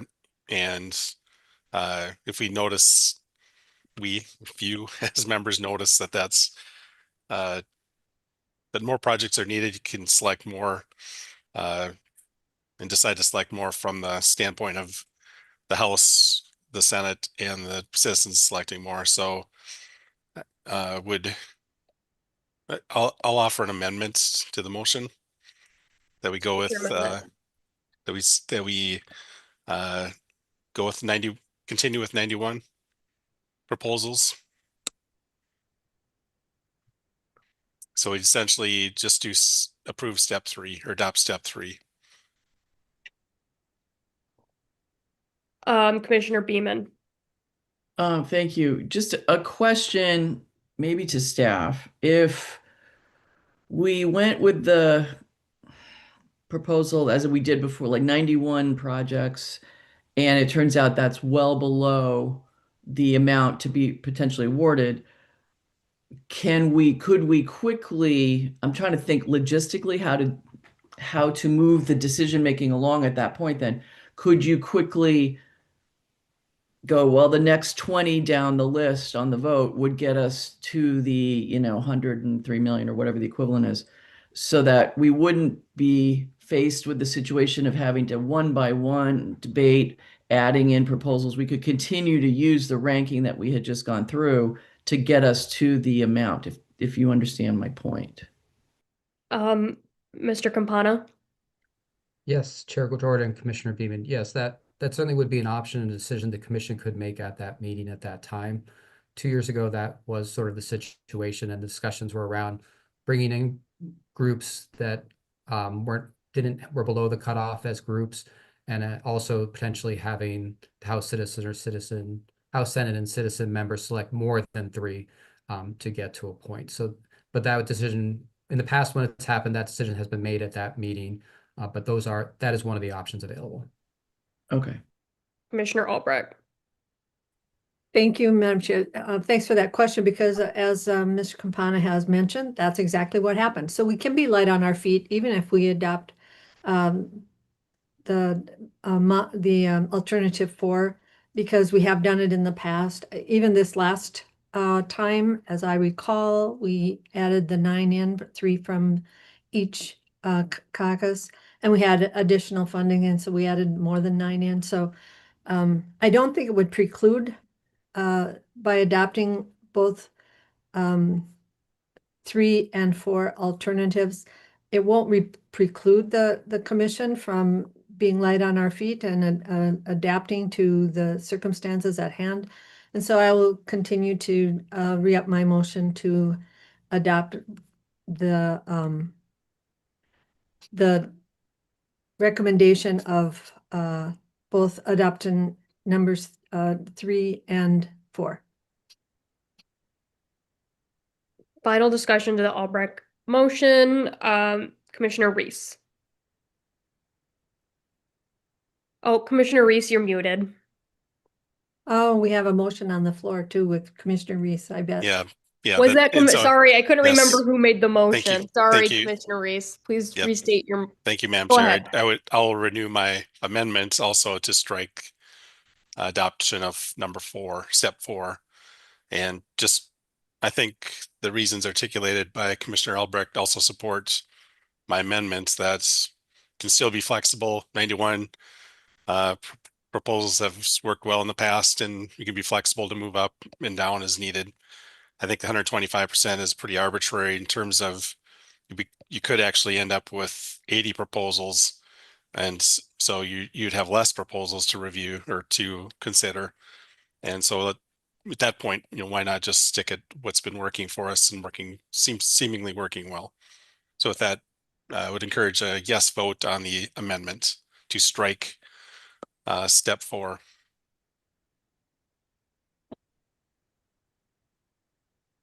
Madam Chair. Albrecht. Given Mr. Reese's very compelling argument, I will adopt his motion as a friendly amendment and re-up the motion to adopt the alternative of evaluation 1 and presentation selection process using alternative approach for step 3 as described in the staff memo. I'm happy to move it along. Thank you. Thank you. We're gonna call it the Albrecht motion. Discussion to the Albrecht motion. Otherwise, the clerk will take the roll. Albright. Yes. Albright, yes. Her, Yes. yes. Jordan, Yes. Jordan, yes. Beeman, Yes. Beeman, yes. Faber, Faber, aye. Faber, yes. Fisher, Sure, yes. Fisher, yes. Green, Yes. Green, yes. Hedstrom, Hedstrom, yes. Hedstrom, yes. Heinzman, Yes. Heinzman, yes. Langseth, Langseth, yes. Langseth, yes. Lilly, Oh, yes. Lilly, yes. McEwen, Yes. McEwen, yes. Moore, More yes. Moore, yes. Putnam, Yes. Putnam, yes. Reese, Yes. Reese, yes. Scraba, Grava, yes. Scraba, yes. Westrom, Yes. Westrom, yes. Graba, Currently, yes. there was 17 yes, 0 no. The motion prevails. Next on our agenda item is the 2026 LCCMR meeting calendar. Commission Director Nash, we have more to discuss on the last part, don't we? I Sorry, believe so, if there is an interest in time to do it. Yep. Before we move there, I think we still have a few more motions. So I will turn it over to Mr. Campana to go over the next portion. All right, Chair everyone. Jordan. So this is action item 3, and this is, we can get this done. That will put us, I think, put you in a very good place. So this is related to the presentation process. Once again, what is presented in the memo is exactly what you did last year, and there's one alternative presented that we'll go over. So just quickly to remind yourselves, the process would be the presentations will be held via Zoom. Members could attend in person or remotely. However, the chair would be in person. 6 members, including the chair, would need to attend in person for the meeting to be hybrid. No PowerPoints will be used in the presentations. For large projects, i.e. those requesting more than $300,000, presentations will be scheduled in 15-minute increments, 5 minutes for presentation and 10 minutes for questions. For small projects, $300,000 or less requested, presentations will be scheduled in 10-minute increments with 5 minutes for presentation and 5 minutes for questions. In both cases, the commission would have could go over those time limits at the discretion of the chair. The default would be the presentations would be scheduled from 8:30 a.m. to 5 p.m., although longer days as late as 8 p.m. may be scheduled to accommodate all presentations within the number of days available. There will be 30-minute lunch breaks for lunch, and if needed, there would be a 30-minute dinner break if it was one of those longer days. So as I said, this is the same commission process the commission followed last year. Just to let you know, the proposed process would allow for about 32 to 48 presentations per day, assuming the day begins at 8:30 a.m. and ends at 5 p.m. If it was a longer day to 8 p.m., you could accommodate up to 42 to 63 presentations per day. Just to point out, on any given day, there may be less presentation time available because there may be other business the commission needs to conduct. So those are sort of the maximum numbers. I will say that if there were 4 presentation days, staff estimate the commission could probably accommodate 130 to 175 presentations following that outline. We have presented one alternative, which would be to make all the presentations scheduled in 10-minute increments with 5 minutes for presentations and 5 minutes for Q&A. And once again, with the ability for the commission to go over that at the discretion of the chair. This would allow for more presentations per day. And we think in 4 days, we could accommodate from 180 to 240 presentations following that process. So that's an outline of what's in front of you right now. Discussion to presentation format. Commissioner Lilly. Thank you, Chair Jordan. Is that enough time for lunch for the senators? I mean, they can barely get their silverware and their tablecloths out and stuff like that. So I'm not sure that's enough time for the senators, but Yeah, anyways, someone's got to fold their napkins into little swans, right? Senator Westrom. Good point, Commissioner Lilly. I think we should look at hour-long lunch breaks. Hard to eat all your meat and potatoes in a half hour. So good point. In a more serious note, one thought I've had, and I don't know that it was worth beating the dead horse too much, but we could do a 12-minute instead of 15-minute on larger proposals. That would give us 5 per hour potentially instead of 4. Keep the 10 minutes on the small proposals. I would suggest that's a good idea. If we're going to shrink it from 15, maybe 10 is a little tight, then the idea would be 12, which would give you a 5 per hour instead of 4 for scheduling, which would still allow you to do much or do a lot more. Lastly, I do not think we want to set it up so we can have 200 proposals presented. So I think there's a happy medium here. And the reality is, I think we probably wouldn't go into the evening very, very likely unless we just really needed to. Thank you, Senator. Representative Scraba. 10 minutes, 12 minutes, 15 minutes. I just want the people to be able to articulate what their cause is, you know? Somehow these things, sometimes they just read the printed material in front of us. And it's like, you know, I don't need to have you come to me and read it. You got something good to say, something to add other than what's printed. Let's hear that. But if we're going to be there for however many days this is going to take, I just want it more succinct. As we see in meetings, sometimes it's just boring listening to them read what I have in front of me. I don't need to have them read what I can read in front of me. But 12 minutes, 10 minutes seems fast, just to me, anyway. Thank you, Representative Scrubba. The only thing I would say about 12 minutes, I hear you on timing. As somebody who this year had to keep track of timing, it was helpful to have the 5 and 10 minute increments for keeping track of our time. Thanks. So, Madam Chair, yes, Commissioner Westrom. just it seems to me we've actually ran efficient and maybe ahead of schedule. I think staff has really been able to move people up or tell them in advance, be ready up to an hour or two before in case we're moving along and need to get to somebody. Am I remembering that correctly, Director Nash or Michael, whoever could answer that best? And if so, and if staff thinks they're able to keep things moving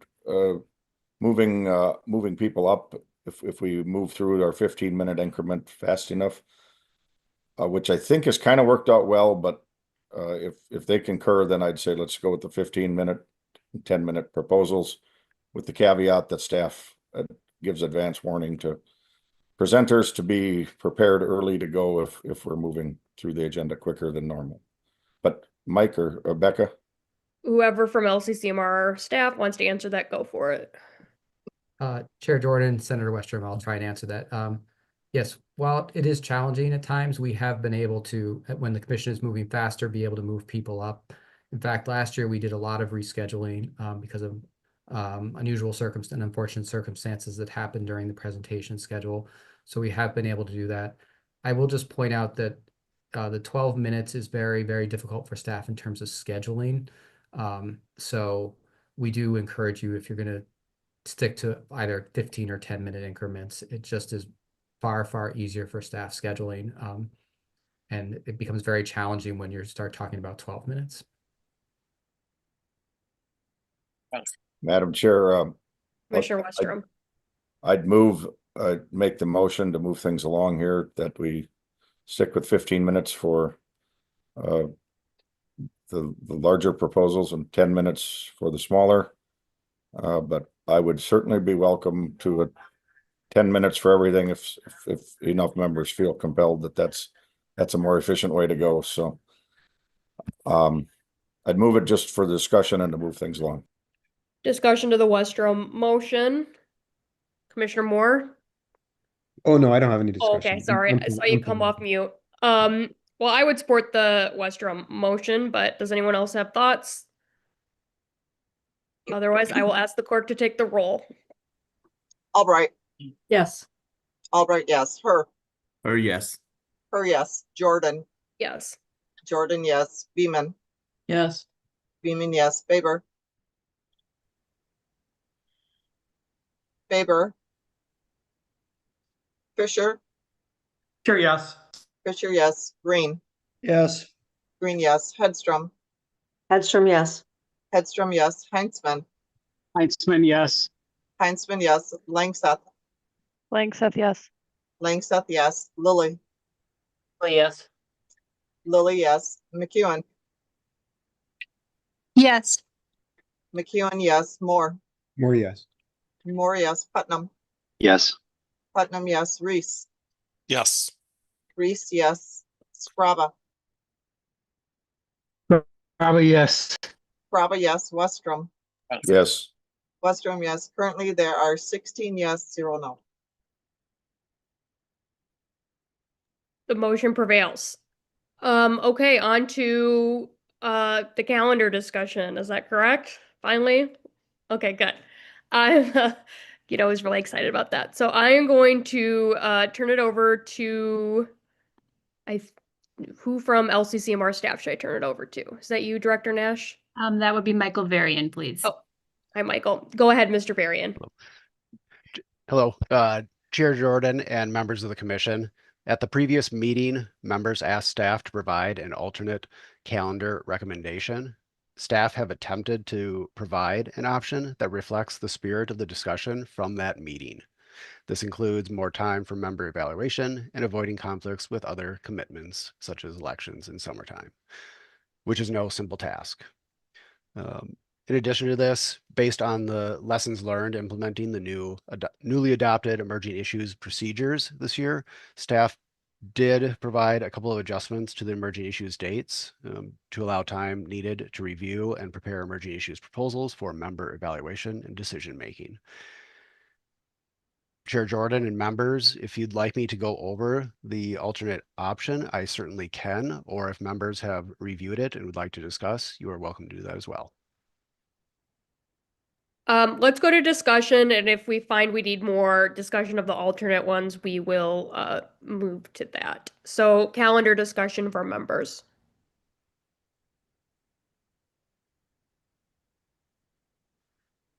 Commissioner Albright.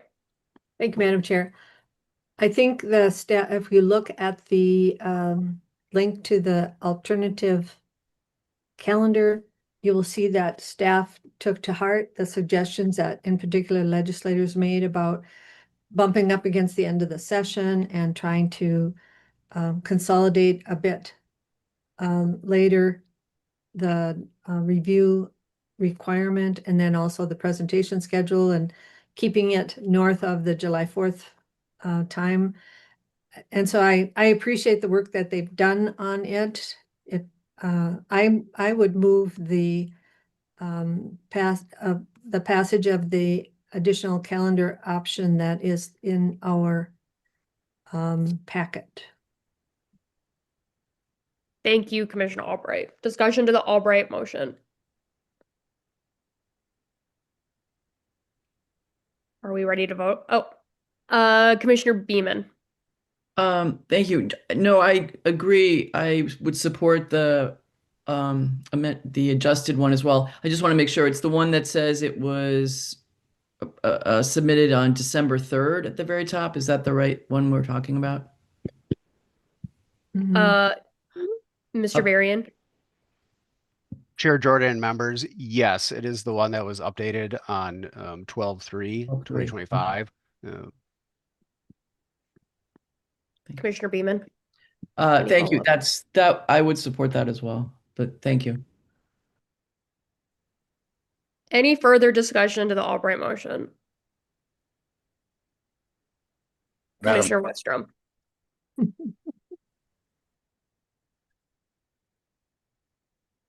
Chair, And now lowered. two caveats that I just raised the question, see what other people think. I think I would support that, but I would amend that I would move an amendment that we have the emerging issues date close the same time as the RFP. I think it's March 18th, Michael.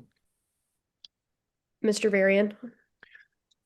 Chair Jordan and members, yes, that is correct, and that's certainly something that we can readily do.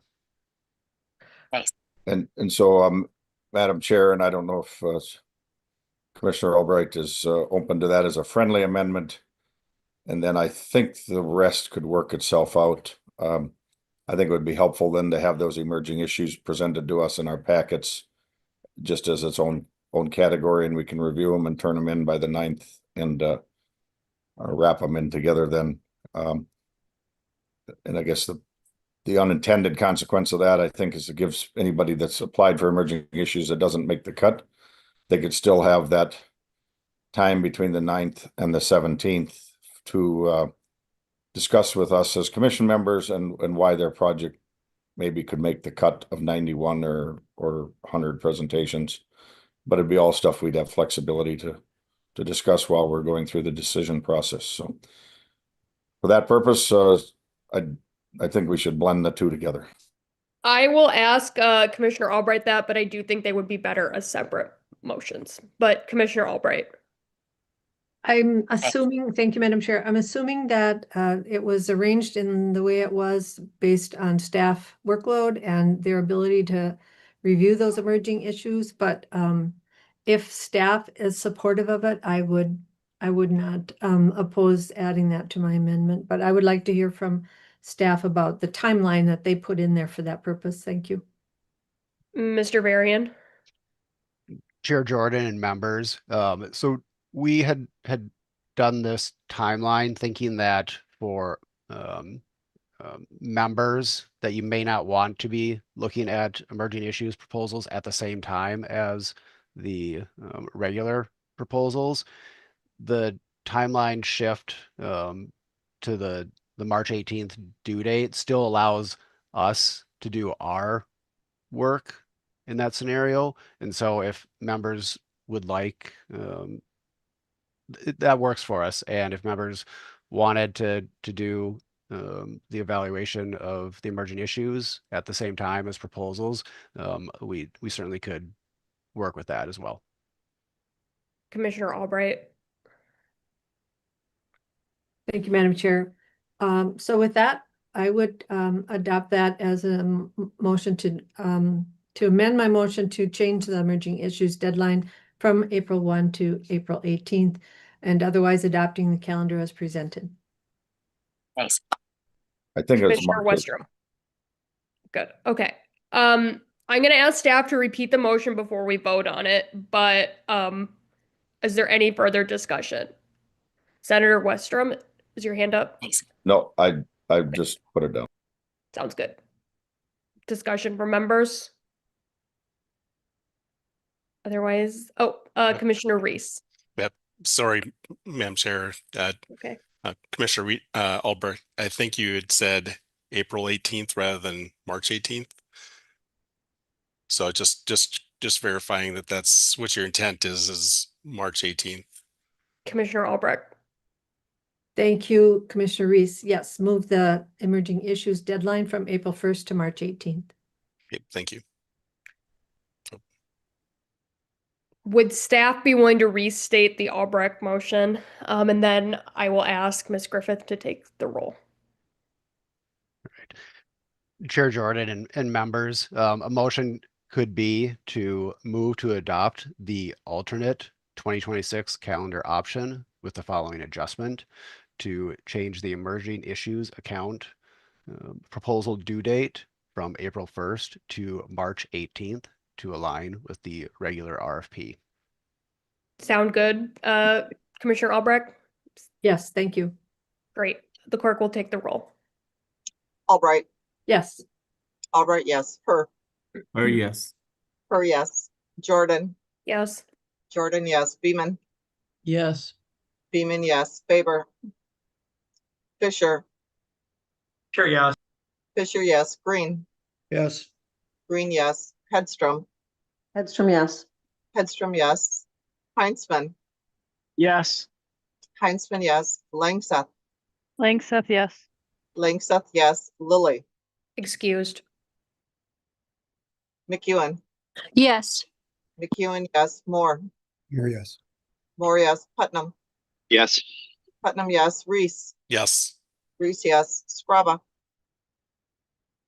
Grubby, yes, but how is Lily excused? Scrabba, yes. Westrom. Yes. Westrom, yes. Currently there are 15 yes, 0 no. The motion prevails. Well, this is the last motion we're taking here, but we would be very remiss if we didn't thank our LCCMR members who have put in so much time, dedication, and love into this process, who will not be returning next year. So I know you all join me in extending our heartfelt thanks to Commissioner Reese and Commissioner Fisher for all of your work. And so I'm going to just turn it over to Director Nash to say a few words, and then I think it'll be appropriate for other members to maybe share a few reflections as well. Director Go ahead. Madam Chair and members, I just want to say, Representative Fisher, he's only been with us for a year, but it's just been a pleasure working with him. Again, hope to see him again sometime, hopefully in the future. And Mike Reese has been with us for 8 years, and I just want to say he's been such an extremely diligent and conscientious member. It's truly been a pleasure working with Mike Reese, and really appreciate the work that both of you have done to advance in many ways the mission of the LCCMR and the Environment and Natural Resources Trust Fund. So just want to thank you both for your service. We have a certificate here for Representative Fisher, and I think Diana has something to hold up that we will deliver to Commission Member Reese, and we will put that in the mail to him. Senator Westrom, I believe you had a few words to say as well. Thanks. Thank you, Madam Chair and members. I do want to thank Commissioner Reese for accepting the appointment years ago and being diligent and thoughtful, as Becca talked about. I just appreciate the sacrifice that he's made, and kind of underscores the sacrifice every citizen member makes from their private life. And I think he's done a very diligent job, and brought a lot of helpful ideas and thought to our discussion.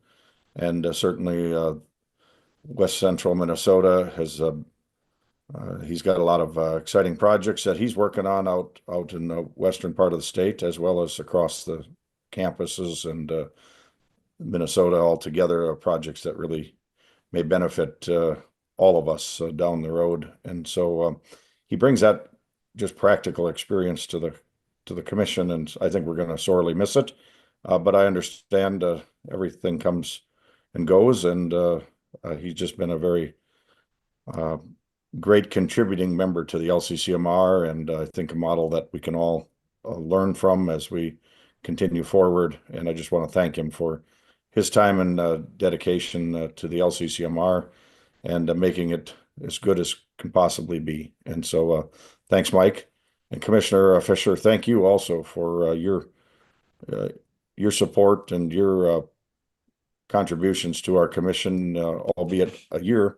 That's all still very valuable, and you have similar contributions and sacrifices you've had to make along the way. And we just want to thank you both for being very valuable contributing members.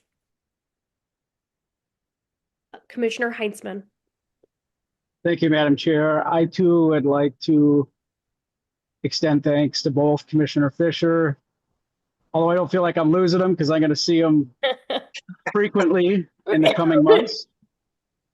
Although those on the LCCMR won't have the pleasure of those conversations and those discussions. Commissioner Reese, I want to especially thank you for your 8 years on the LCCMR, and for some members that might not be aware of some of the things that Commissioner Reese has addressed, even beyond just the discussions here. It's extended into legislation that I think was very much needed. The background on that quickly, Madam Chair, is simply the project proposers are now required, when children are in classes or other trainings and such, because of Commissioner Reese's work and questions that he raised, we now require background checks. I'm still shocked sometimes, Commissioner Reese, how thorough your look is into projects and into processes. And that was one of those that I think we need to talk about just briefly, and say how much we appreciate your efforts in making sure that we do things in a right way here at the LCCMR. Not everybody always listens, but I think that we have been very well served by your voice here. And I wanted to mention that particular, I think arguably very impactful, important concern that you raised and brought to the legislature, and it was appropriately addressed. And, you know, there's probably other things that we can do and will continue to do on subjects like that because of your time and your very deliberate, very thoughtful view of how we can do better and improve year after year. So thank you, Commissioner Reese. Michael, it's been great working with you, and I'm sad to see you go. Thank you, Thank you. Representative Heinzman. Commissioner Langseth. Thank you, Madam Chair. Just wanted to say thank you to both Representative Fisher and Commissioner Reese. This has been such a pleasure working with you all on the commission. And it's always nice during our site visits to get to know individual commissioners better, representatives better. And it was nice getting to know you, Mr. Representative Fisher, on that site visit.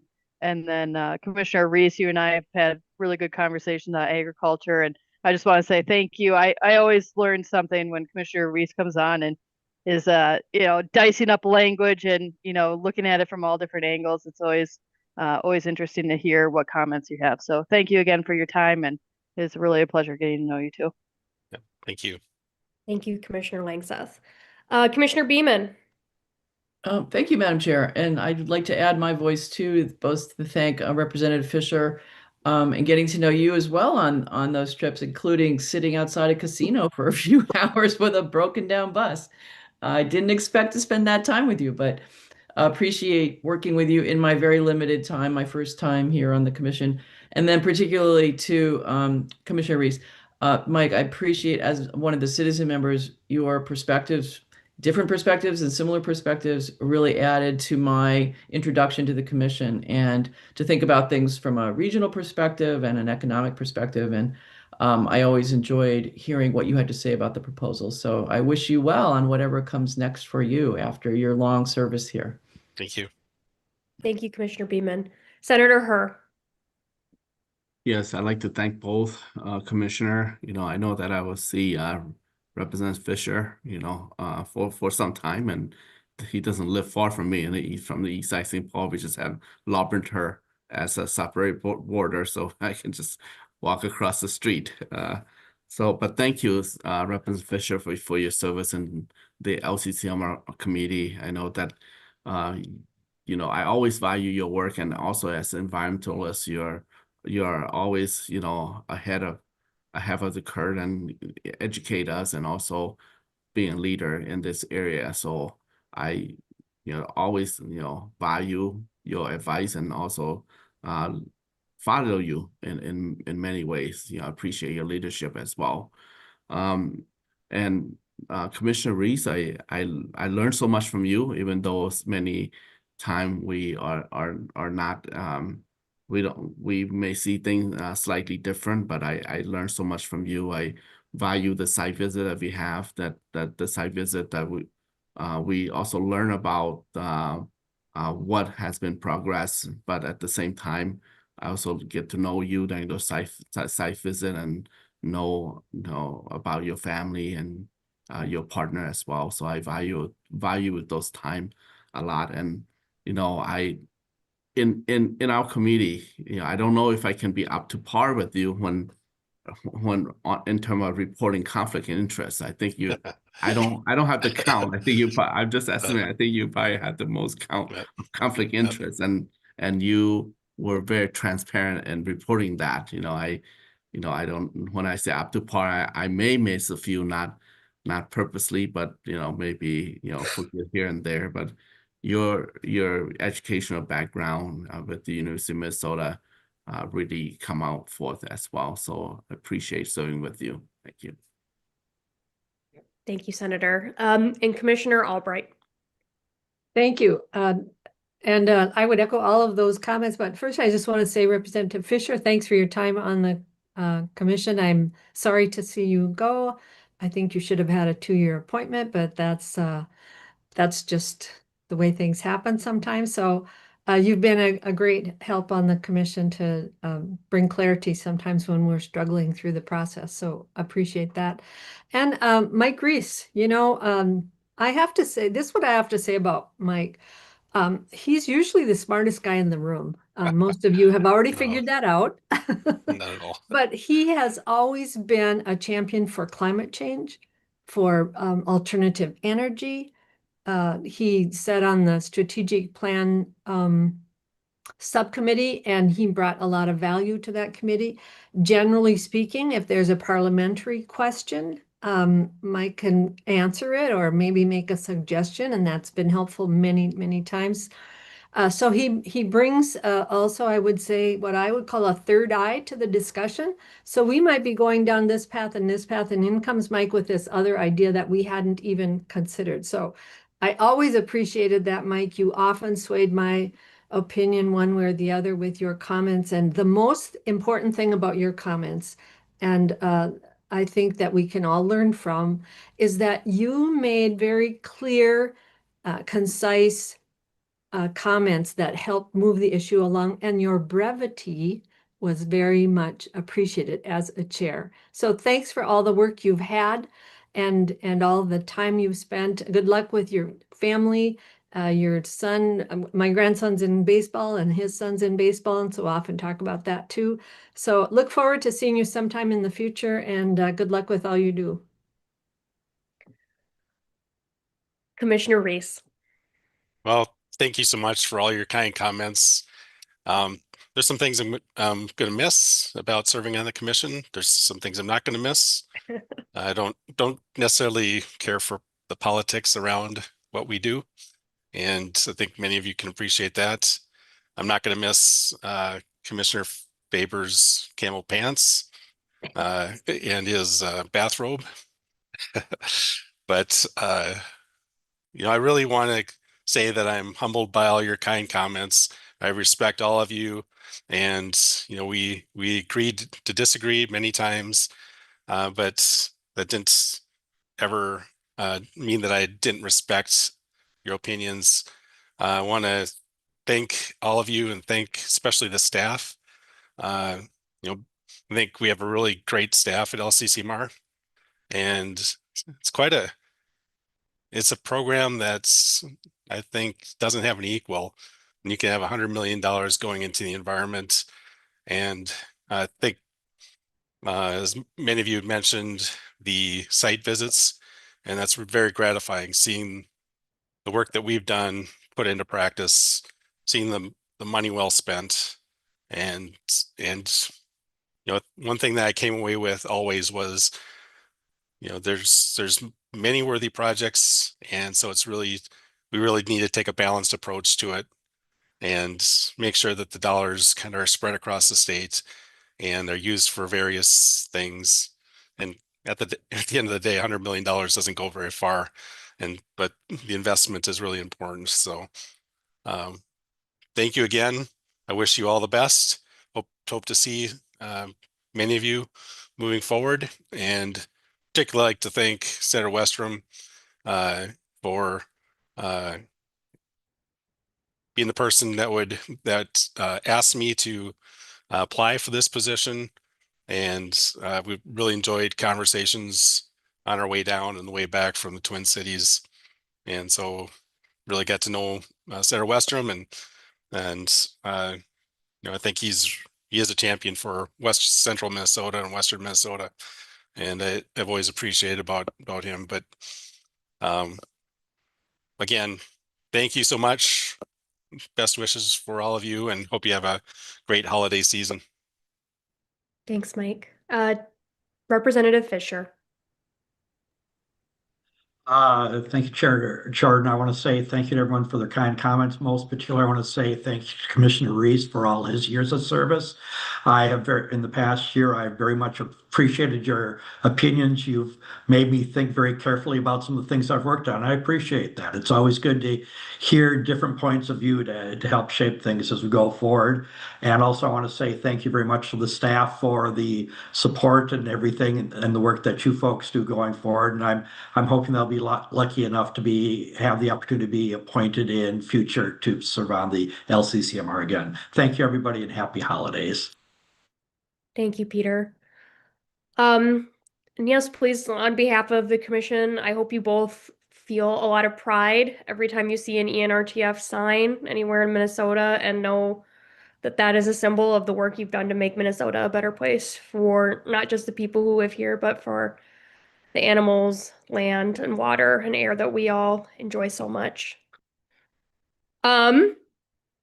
I also have a holiday season gift for everyone. It appears we do not need to meet in January because we completed all of our business. So, happy holidays to all of us.